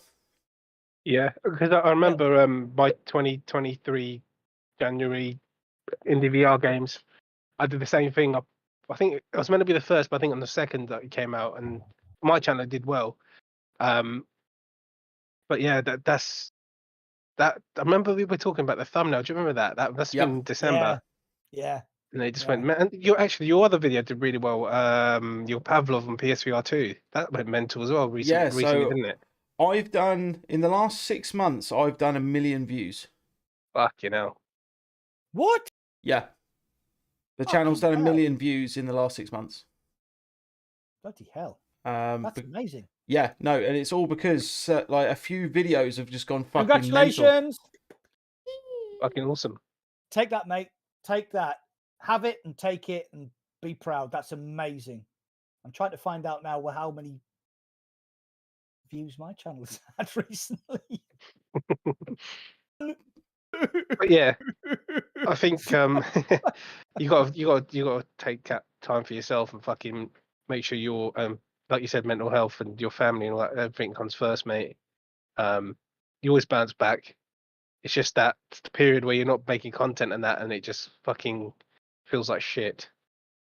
Yeah. The thing for me will be, because like certain, so like I have ADHD, right? And like getting locked onto things is how I get things done. Yeah. And I'm so worried that if I give myself a break and I don't come back and I'm not locked onto it, that I just won't do anything. And it's not helped that I've been playing Warzone, which triggers that dopamine need. It's why I love roguelikes so much, because they do it to me as well. Yeah, I'll tell you what, I was like, apart from In Death Unchained, I was not a massive fan of roguelikes until I played Rogue Ascent, and then I played Wandering in Space. And now I'm like totally addicted. Absolutely totally addicted. Wandering in Space is amazing. I can't wait for the multiplayer to be sorted out so that we can like make some really good content about that. Just gonna be great. Yeah, I think Walking Dead wanted to play. Actually, he asked me today, this morning, and I said, yeah, I think Mac wants to play. He asked me, and then I saw you streaming, and I was like, what the fuck? Yeah, the reason was because the PvP multiplayer. Yeah, no, that's fine. That's fine. It's absolutely broken. It's like even beyond Tabor style. Yeah. It was. Yeah, I mean, I'm pretty sure the devs are going to sort it out. If they can make it as good as the single play, it's going to be like, yeah, playing with like 3 of you or 2 of your friends if it's like a 3-player game, because it's like 3 classes. Yeah, it's going to be great. I'm really looking forward to like playing that with you guys. So yeah. On a side note, I actually met Jason L, Diamond Geezer, on Friday. Yeah, he was here from around the corner from me, actually, because he lives abroad in Spain, and Yeah, it's a good laugh. Good laugh that was. Met some of his mates. He was all suited and booted for a wedding and that. It was yeah, it's good. It wasn't for that long. It's like an hour, if that. But yeah, it was great to meet him. Yeah, it's I showed my wife the photograph and I said, "This dude sounds like Frank Bruno when he laughs." And she was like, "Oh wow, that's just so amazing." And I did the because we first met him playing After the Fall, didn't we? Yeah, random. Yeah, that random. He's just a random that we invited, and oh my god, when he started laughing, we just all broke up, and I think we actually didn't finish the game because we were just laughing at him laughing. It's fucking brilliant, absolutely brilliant. So moving on then, if you guys are all right to move on. Yep, sure. We have another game that's also coming out this month on May 25th, which is the full version, the full release of Cards and Tankards. Yes, I saw that. Yeah. Never played it, but apparently it's really good. So I played it really early on, like 2021 early on. And if you're into Magic the Gathering, Yu-Gi-Oh, trying to think of other card games, Pokemon to a lesser extent, and you want to do this in VR, where they have a full set of cards. They have different quests in order to open booster packs and all sorts of bits like that. The game is very much like Yu-Gi-Oh! In that when you play something, when you play one of your cards, little creatures actually appear on the table in front of you. It's a full social experience so that you can play with your friends. They have you're actually in a tavern while you're playing this, so it's very sort of Dungeons and Dragons-y. And you can go into private rooms, which are also inside the tavern that you can just... Also, Googly Games has been playing it for a while. They have like actual meta games.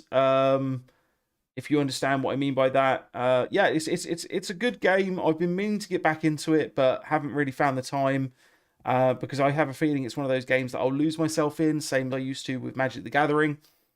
But yeah, so if you're interested in something like that, that is coming out. The full game is coming out on the MetaQuest store on the 25th, and as far as I remember, if you already own the game and already have an account, like all of that will be transferred over. That's not a problem as far as I'm aware.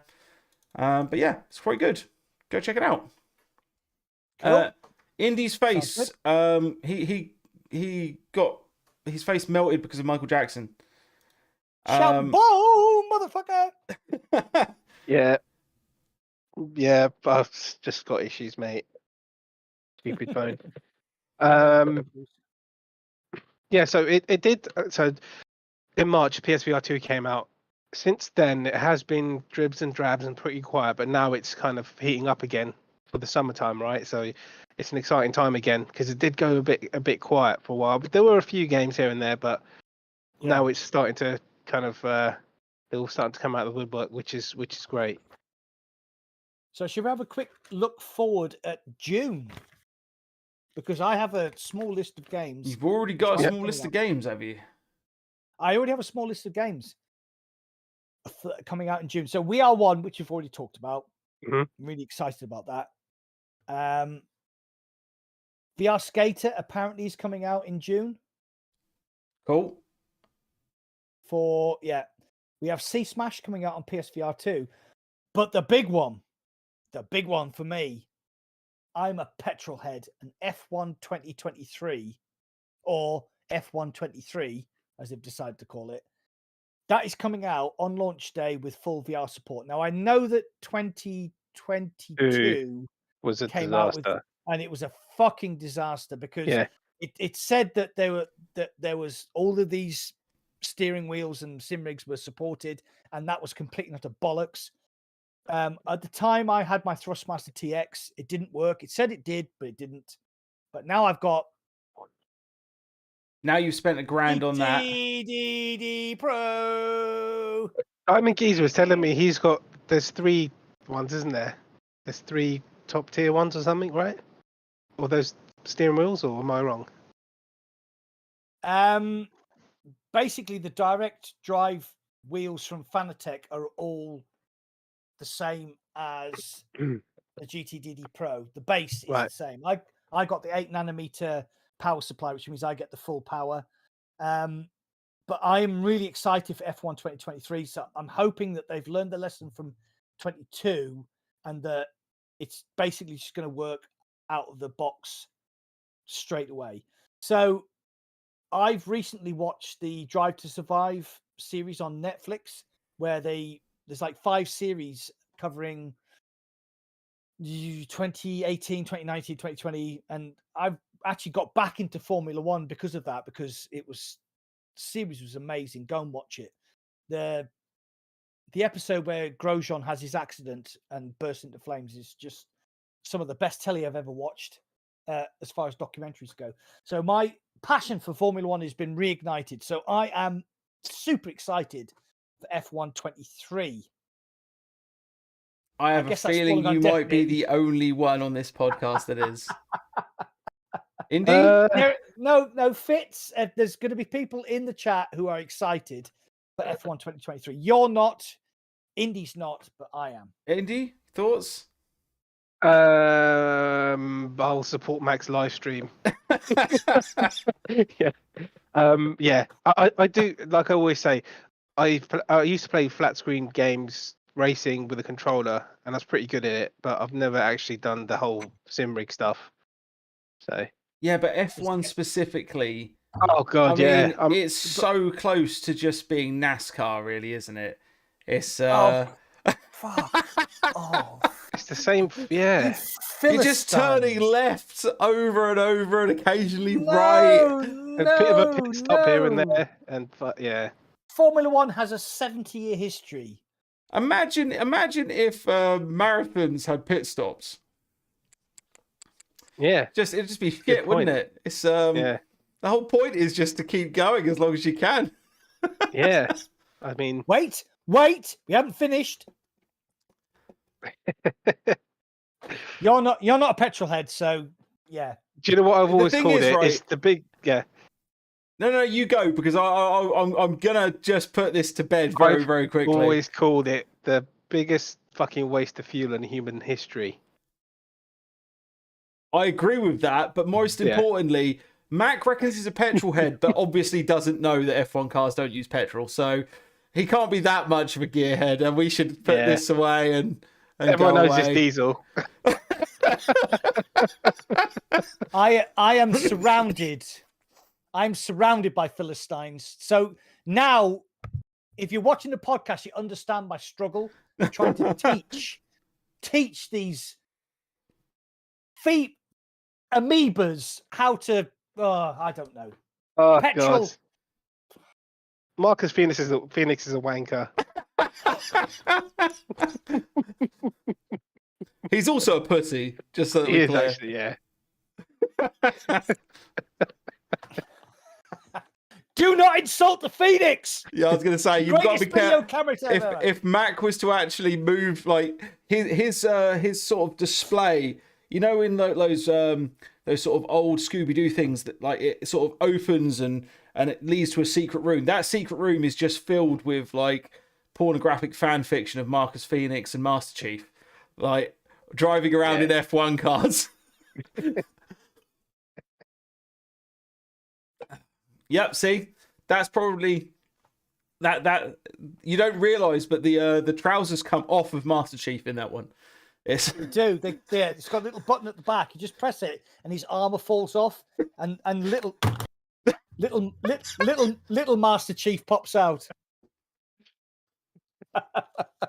Oh, right, okay. Well, that went sideways quite quickly. Yeah, right, back to VR. Okay, so you just turned your PlayStation on. You just turned your PlayStation on. I just turned my PlayStation on. Next game.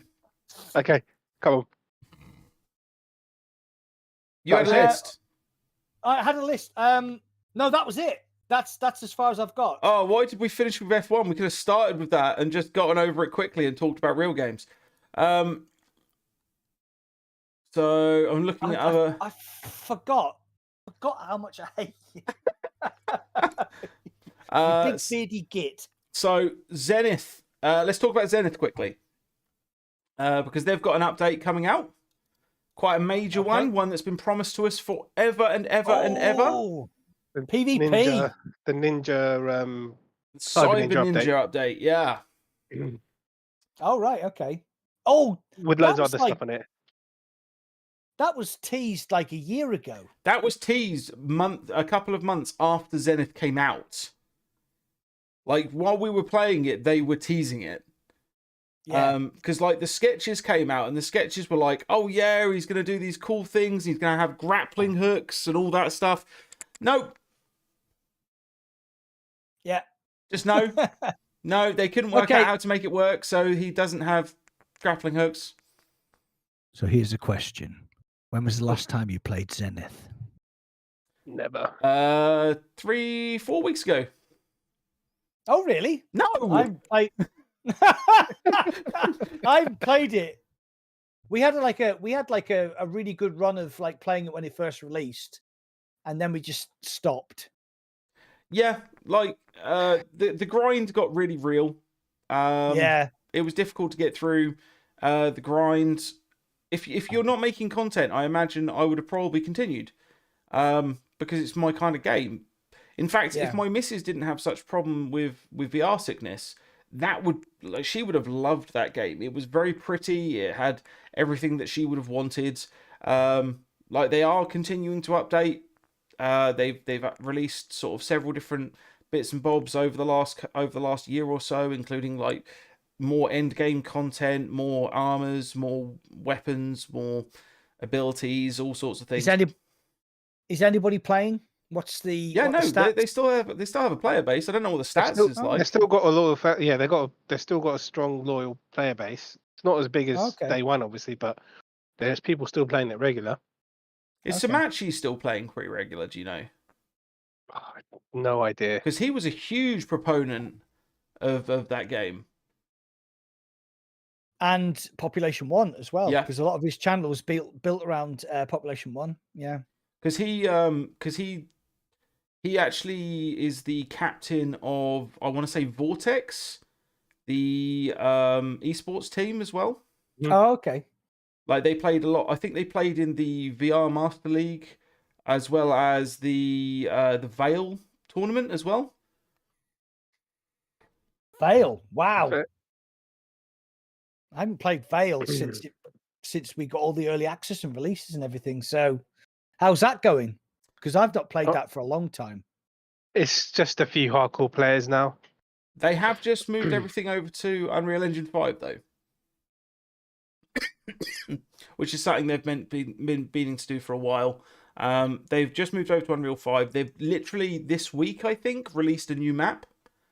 Okay. That supports like domination mode and capture the orb and sort of team deathmatch and everything. That looks pretty good. But generally speaking, yeah, as Indy was saying, like it's a few hardcore players. The problem is, like, so going back to the Last Knots problem. When Last Knots died, there was only a few hardcore players playing the game. So when you went in as a new player, you would get owned. So if you went into Veil now, you would get owned. And then you would not have a good time. I was looking at the reviews last week. and a lot of it is people saying stuff like that. Saying it's just people that have been playing since early play test. You just get fucking done, refunded the game, basically. Or just don't play anymore. Oh, what whingy little bitches, man. Oh, mate, no, I disagree with you here because, like, you play a lot of Pavlov and you're a lot better than me. Yes. But I can go into Pavlov and have a yes. What? I'm not disagreeing. Are you calling me a whiny bitch? No, but I can go into Pavlov and still have a good fun. Like obviously you're a much better player than me. Tassos is a much better player than me. Fitz, Walking Dead, everybody basically. But when we play gun game, even though I was crap, not gun game, One in the Chamber. Oh, that was even though we played One in the Chamber, even though I was rubbish, I was having a whale of a time. I don't think I'd have the same experience in Veil because literally you just no, I don't disagree with you because Pavlov has party game modes that are designed to be just fun. Like there's no real competitiveness to it because Like gun game, yeah, you could argue that there is an element of competition to gun game, or like actual like skill level to gun game, and there is to an extent, like knowing the guns and which ones come through at what time. But then you can just get super fucked up by somebody that's not gotten through them, is spawned straight behind you with a shotgun and just caps you in the face. Like it happens, but it's still a party mode game. Same as One in the Chamber, same as Predator. Predator, that's the one. Predator was so much fun. What's it called? It's called Hunt or something, isn't it? Hunt or something. Walking Dead was laughing so much I couldn't concentrate. And then when we knew that you were the Predator, we were all like, he's taking it super serious. I was taking it super serious, and I completely killed a lot of you. So you did. Well done, mate. Well done. Once I worked out that you could buy grenades and stuff, I was like, yes, this is phenomenal. But this is the thing: is Vale is not that game. Vale is designed to be hardcore, and if you buy it for any other reason, then you're kidding yourself, and you should go and refund it. I'm not saying you shouldn't. I'm not. It's just not that game for you. Whereas I can jump in Vale, and I'm gonna be owned, but I enjoy it because I'm learning as I go to try and get to the level of the hardcore stuff. I don't have that time anymore, which is why I end up playing Contracts or Pavlov or something. Yeah. But yeah, like it's designed in a very specific way for a very specific crowd of people, and people that are whining about that need to shut the fuck up. Maniac Psycho just said they should have called it Fail. The thing is, right? If you go and buy Vale or any what's a good example? Let's say you go and buy Population 1, and you're disappointed that it doesn't have anime girls with giant titties and dildos on the wall, then yeah, you're gonna refund it because you've bought the wrong game. That's interesting. Yeah, okay. Moving along swiftly. This is the first time that Mac has actually said moving along swiftly. I think that slider you've been drinking, I think it's more alcoholic than you think. It's the first drink I've had since Indy's birthday. Wow. Oh, really? Yeah. It's gone straight to your head. Excellent. Sorry, Indy, I interrupted you, mate. No, that's fine. That's fine. I was just saying that it is labelled as a highly competitive game, so you're going to go in there, get your ass kicked. So yeah, Population 1 not as much so now because it's like free and all the little kids are on there, and players that aren't as experienced. So yeah, was that it for the games? Tassos has just said worst $20 power on spent for me. Next game, the only other thing I think on that list is Vertigo 2's Level Editor is in beta. Yep.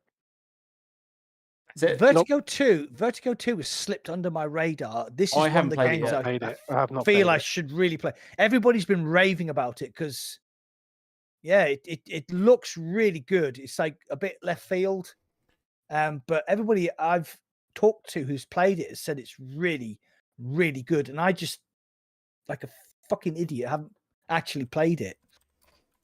How much is it? It is 25 quid. That's actually first one was really more reasonable than I expected. The first one was really good, and that was just a VR port kind of thing. What's the complete played the original, edition? But this one has got nothing but great reviews, so it's going to be a good one. It's one of the games, yeah. Sorry, Indy. What's the playtime? Oh, 4 to 6 hours. Let me double check. Are you seriously telling me it's 4 to 6 hours? Oh, you're talking about the second one? Yeah. Oh, okay. So the second one, 10 hours. 10, 11 hours. Oh, okay, that's doable. Good. That's good, yeah. Is it, because it gives you options to take on different paths as well, right? So it has replayability. Yeah, there is certain sections where you can go a different way. Yeah. I mean, it's going to be a great game. I don't think any of us are going to dislike that game, to be honest. Why haven't we played it? No, I know why I haven't played it. Yeah, I don't have the time. Yeah, I'll be surprised if we didn't like it. I mean, everything. Like, I'm sitting here watching videos of it now, and I'm just like, yeah, I don't know why I haven't played this game. Maniac I Psycho probably says it is a great Half-like. Half-Life. I'm It's like assuming Half-Life. you meant Half-Life. Yeah, it's the best Half-Life. Yeah, but there's a lot of Half-Life references, isn't there, in the original, which I played, Vertigo. There was a lot of like sort of piss take Half-Life references. So yeah, I'm up for that. We should do that. We should play it, stream it. Come on. Yeah, I'm pretty sure it's a single player, isn't it? Yeah. Yeah, unfortunately, yeah. Unfortunately, yeah. Games. What are the games? I think that's pretty much it. Zenith. We've done that. We've done that. Yeah, we've done pretty much all the games. Yeah, I think we've covered all the games on my list. So, what is left, guys? What else were we going to talk about? I think we've pretty much. I have one thing I would like to talk about that we can close out with if you want. Yeah, go. Go for it. Ignoring the specs entirely. What are your thoughts on the Quest 3?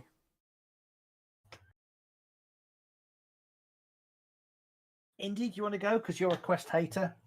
I'm not a Quest hater. I just don't use the fucking thing. And that's yes. I think. Oh, no. I think I just dropped my Doc Ock on the floor. Sorry, Doc. Yeah. I think it's. I don't think it'll do as well the Quest 2, but I don't know. I say that because a lot of people were unhappy with a lot of the shit that happened with the Quest 2, but I think because people's libraries are invested, they're invested into libraries. I think people are probably going to go with the Quest 3. There's not many other options. I mean, over in the UK, you've got like the Pico and stuff like that, but what's the alternative? There isn't one. The Pico 5, if that ever gets made. Yeah, Pico. There's not at that price kind of point. Hello, Pico. We would like a Pico 5. Thank you. Just so that I'm clear, actually, as a little sort of a brief aside in the middle of this last little bit, is anyone else as impressed as I am with how big the Pico store is becoming on a weekly basis? Oh my God! I haven't looked, but there's it's huge, man. Like I get an email every week with like 6-7 new big games announced. I was going to say I don't have a Pico, but I have noticed that every week they are doing, like you said, like 5-7 games, like just announcing one after the other, which is great because it was quiet for quite a long time. And now they're just like that. Yeah, they're still playing catch up, but they're playing catch up at a very fast rate. Yeah, I have a contact in Pico, as you know. I'm just looking for the. Oh, here we go. You're looking for Shu Yan's number, right? No. This is when you. This is Shu Yan. Yes. So basically, right. So these were the games released for Pico in April. Synth Riders, great game. Yep. Ghost Signal, a Stellaris game, great game. Into Cosmos, amazing game. Presentiment of Death. I haven't played it yet. But I've heard good things. I've heard bad things about that one. Okay. Right. Dead Second. That's great game. Sort of, that's a great game. Cactus Cowboy, Plants at War. Good game. One of the best indie VR games ever made. Yeah, it is really good. And then something called Chord Coach, which I got the code for, but I never actually really. That wasn't all of April. There was more, by the way. Oh yeah, but that's a good. That's a week. Yeah. Pico is like not trying to simp for him. Pico genuinely is their story is getting bigger and better, much faster than I was expecting. Yeah, I was expecting it to take years to catch up, and actually they're doing it in the space of months. The problem that Pico has is that they can't release the Pico 4 in the UK. In the US until this TikTok lawsuit is, because they were supposed to announce that the Pico 4 was going to be in the US at the last big games conference. Yeah, but for legal reasons they couldn't. So they were there with the big presents, and people were like, "Oh, what you're announcing?" They were like, "Nothing," because they couldn't. Because if you're not aware, there's a big court case going on in America about TikTok. Yeah. An absolute and bullshit court case. yeah, an absolute bullshit court case because it's a Chinese company, because Americans want to protect their whatever. No, that's not the reasoning behind it. It's they're attacking them, basically because they've been lobbied to do so. We can go into all the conspiracy theory bullshit of it, but in the it's very obvious with the questioning that came from the from the court case around it that went to the CEO of TikTok, that all of the stuff they're asking for, they're not asking of people like Facebook. Yeah. And let's face it, TikTok has been shitting all over Facebook recently. Like ByteDance as a whole has been shitting all over Facebook and Meta as a whole. So yeah, they've been lobbied to do it. They're just trying to remove competition. Which is unfortunate because the Pico 4 is a much better headset than the Quest 2. Admittedly, it does have a 2-year head start. It has better screens. It has the pancake lenses. It's lighter. Now that we've got some peripherals for it, it is more comfortable. It's a great headset. The controllers are brilliant. They're much better than the Quest 2 controllers. We like the reloading the batteries like a gun. Yeah. Oh, Mac, have you got the P2 for yours yet? The Bobo VR P2? No, I don't. What I have is this. Okay. Get the Bobo VR P2, man. It's absolutely fantastic. No, the KKCOB VR is exactly the same. It's an overlay which goes. Yeah, but it doesn't use the Bobo batteries. Which I have 3 of. I now have 8 of them. Yeah, unfortunately, my relationship with Bobo is non-existent. So just message him on TikTok, on Twitter, mate. They sent it to me, and honestly, it's night and day. That thing is so good, and it comes with like this added strap as well. I didn't actually have to destroy it. It turns out it's a clip-on; it's not glued. So yeah, that's well worth it. Anyway, back to the Quest 3. The reason I asked this is that I keep looking at it, right? I've seen pictures of it, I've seen scans of it, I've seen 3D prints of it all over the place. Motherfucker, is that thing ugly. But it's also very small. Yeah, but small and ugly doesn't make me want to bang it anymore. What about Kylie Minogue? Yeah, no, you're showing your age here. Right, so I'm going to go. So this big screen headset that everybody's been banging on about, like Mike and what's his name from MRTV? MRTV. Yeah, Sebastian from MRTV. Yep. Sorry, apologies to Sebastian. Right, so it looks fucking awful. It has a terrible FOV, but they're all saying this is the future of VR. So when I look at the Quest 3, I think the same thing. Yeah, it doesn't look good, but it's going to be on your face, so you can't see it. Yes, but the point is we're creators. People are looking at us wearing them all the time. Dude, they are not looking at my content to see my happy smiling face. They just want to see the content. Bullshit. But no, like the I don't care what you like. If you disagree with me on this, then that's fine, right?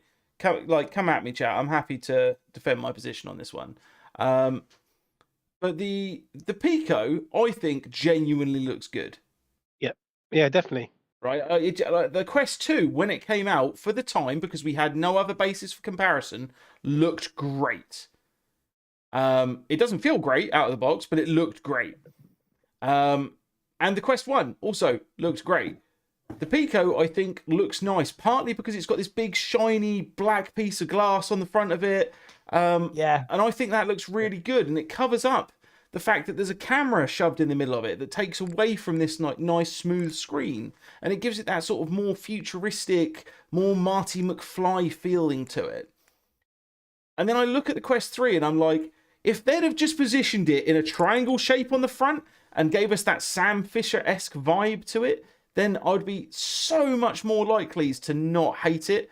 But so far, those like 3 weird slit things at the front, I just think it looks ugly as sin, man. Man.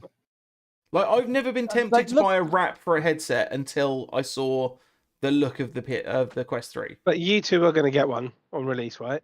Oh yeah, no, I absolutely. know. Like Donald Metz, if it's a great headset, who cares what it looks like? I completely agree with you. I am going to be buying it, but it's not like it's going to be that you can see here on my stream, right? This is my setup. This is my display bit for my stuff. This is getting a little old now, this picture, and will be changed. But that's a Quest Go, or that's it's a Quest Go, not a Quest Go. What's it called? Mine isn't a picture. It's actually a fuck you, man. Actually a real that's the Pico, and these are the Quest 2s, right, with different head straps. And this is a DK2, which Mac doesn't have. So fuck you, Mac. Like this looks quite a nice setup. I don't think the Quest 3 is going to look good on that.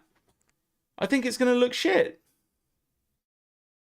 I'm really surprised that I am not interested in the way. I mean, I do like the way the Pico 4 looks. I think that shiny piano black at the front makes it look good. The small form factor makes it look good. It's uncomfortable as fuck, but so you need to modify it. But then you did have to do that with the Quest 2 as well.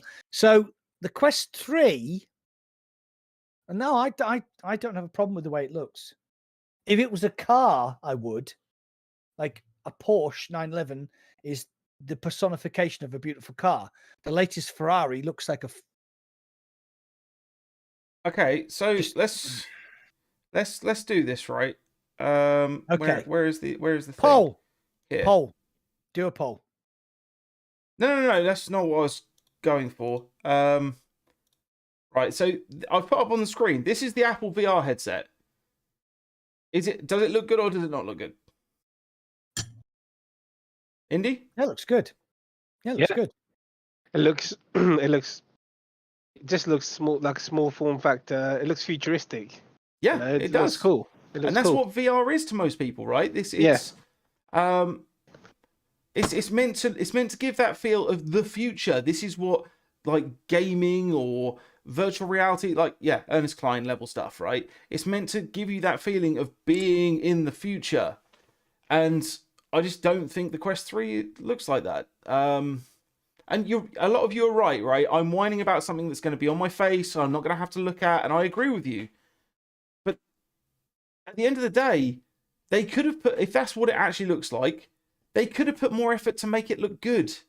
Can you pop that up on the screen, sorry, mate, so everyone else can see it in case? Yeah, hang on, let me. Because sadly, Bradley had the before he got cut off, he had the specs for the Quest 3, didn't he? Why am I not finding this easily? What the fuck? Is it because I'm using DuckDuckGo? That's not how you spell Google. Google Games. Yeah. Let's put Meta Quest 3. We're going to get pictures of Googly Games. We're going to see what he looks like. Right, there you go. It just looks sad. Like, I don't mean like sad as in it looks shit. I mean, it looks genuinely unhappy.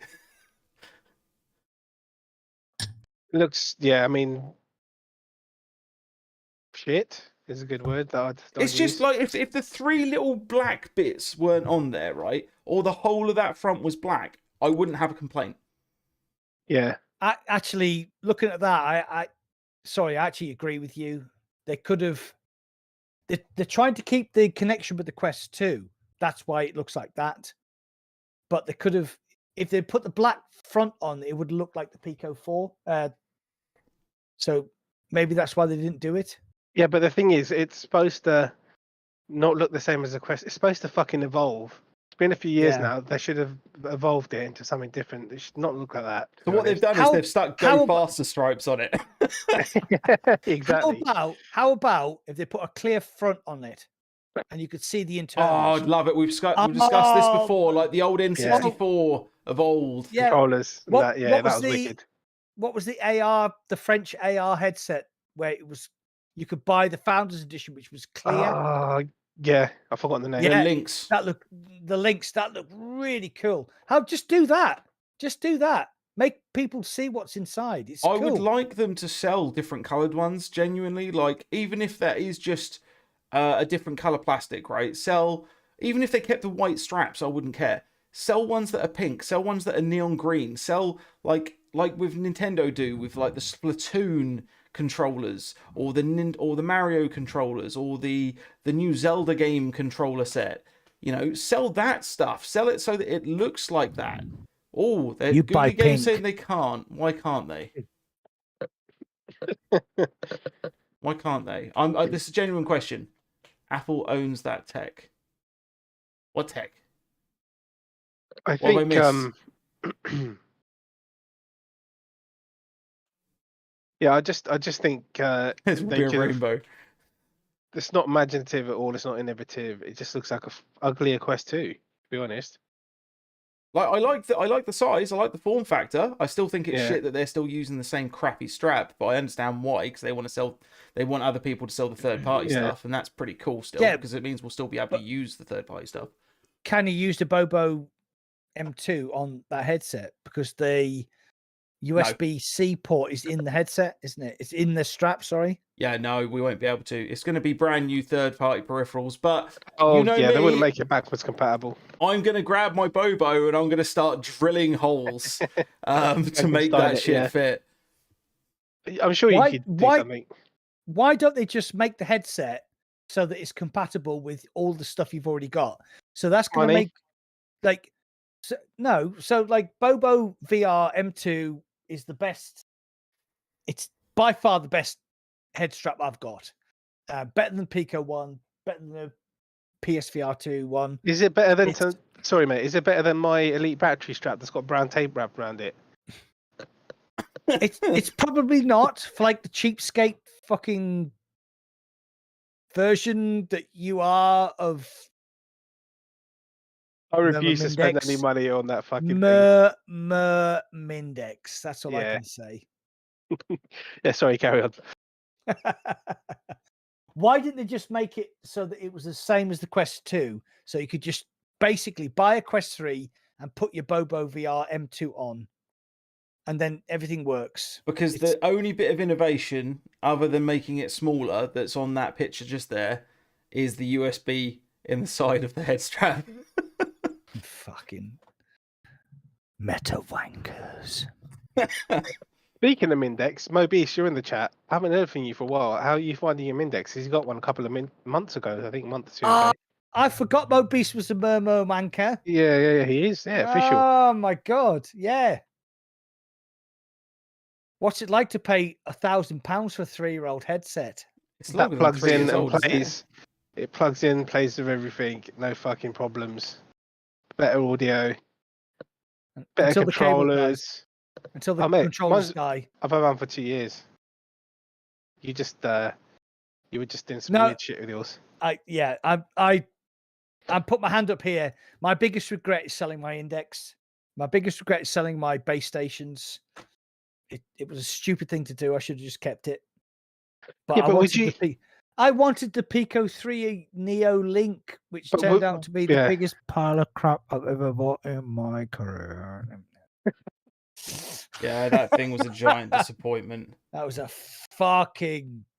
I've probably said it already. I'll say it again. The only headsets that I am likely to buy in the next 18 months are going to be the Quest 3. 100% will be buying it. And the Decade. Yeah, absolutely.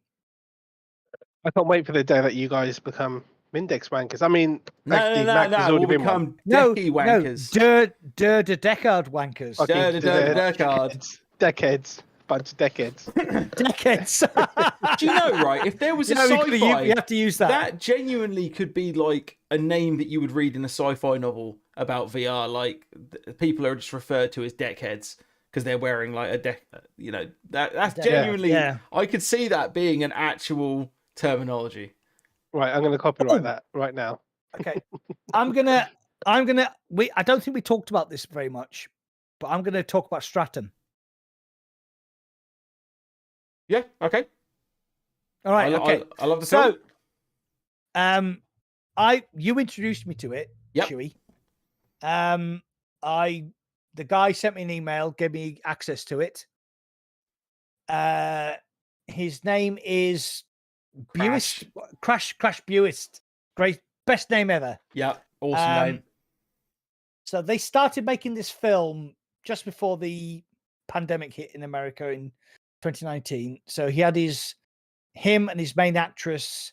She came over to film. The pandemic hit. They ended up becoming boyfriend and girlfriend. And basically, they made this film by themselves. With like very four small other actors, I think, in total. Very small budget. If you haven't, it's available on Apple TV. It's available basically on all of like Netflix, Amazon. Yeah, it's not Netflix. It's all of the streaming services where you can rent stuff. Yeah. Okay. So if you don't know what this is, Stratum is a film that was made on a shoestring budget. It involves VR.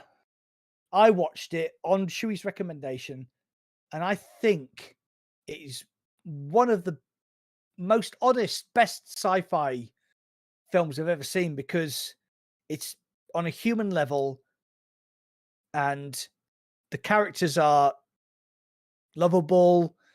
One of my favorite parts in the film was the noob fight where he goes to steal from the black guy, and they clearly need. It's not like special forces going in with guns blazing and like karate and John Wick. It was just two guys who don't know how to fight, fighting over a briefcase. It was two nerds fighting, basically. It was absolutely fucking brilliant. And that my wife watched the film with me, and she said that is just genius, because it is literally two nerds going, I've got no idea how to fight. So they're both like the main protagonists. They're both gorgeous. They meet in VR, and the first time, it's just, I don't want to give anything away because I'm so enthused about the film. They only spent about $200,000 or something making this film. Yeah, and that's including like licensing for software and buying camera equipment. Like the camera equipment would have cost probably in the region of 40 to 50 grand on its own. Yeah, exactly. So if you so I'm self-promoting this because I got access to it from the actual guy who made it via Chewy. So if you can go and watch the Stratum, it's brilliant. It's actually not great. Like to rent it, I think is like £3 or something on most of the services. It's well worth it. They even had don't just take it from us, by the way, just from like the VR guys. They actually did have a write-up in the New Yorker a few weeks ago that was like the top 5 sci-fis to stream this year. And even after only being out for 6 weeks, they got written up as one of the top 5. So yeah, you can see where they've spent their money, and it is you can see where they haven't spent the money. Oh yeah, but it's quite fun to look for that, in my opinion. It is. But the thing is, the two main central characters are so lovable that it's just a great film, and the dialogue is great. The noob fight is just, I've never laughed so hard in my life. I've still got to check it out. I will check it out. I forgot about that completely from 3 weeks ago. Yeah, it's the trailer's running now. I mean, you think this is not a Hollywood film. This is something that was made independently on a very, very low budget. But I actually had to ask Crash because you can see the headset. Where was it? It's a Go, isn't it? Right? No, it's not a Go. Can anyone tell me what it is? If you can, genuinely, I will send you a game of your choice right now. If you can tell me in the next 30 seconds what that headset is. Do I win if I say because I know? Yeah, no, I'll give it to you as well, Mac. No. I'm not. No, gonna, because I know you're not going to take get it. Is the point? I just want to let's find a better frame. There you go.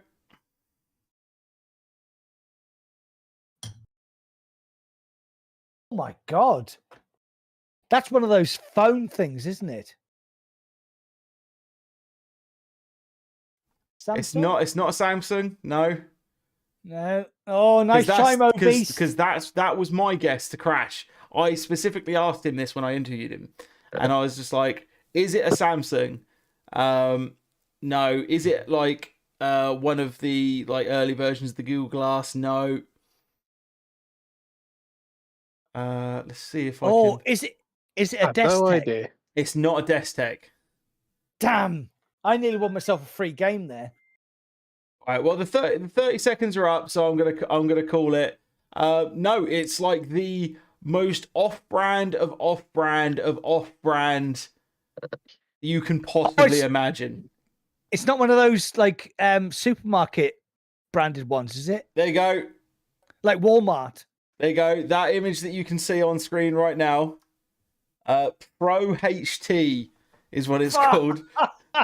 You were never going to win that game. No. Anybody was never going to win that game. It's one of the phone ones. It's like I think they ordered it off of like AliExpress or something like that. Like they just wanted like the cheapest possible thing they could get so that they could then modify it with the WVR logo, which is the company name within the movie. Yeah, just a really cool little bit. Like they've used really cheap materials to try and create something pretty cool.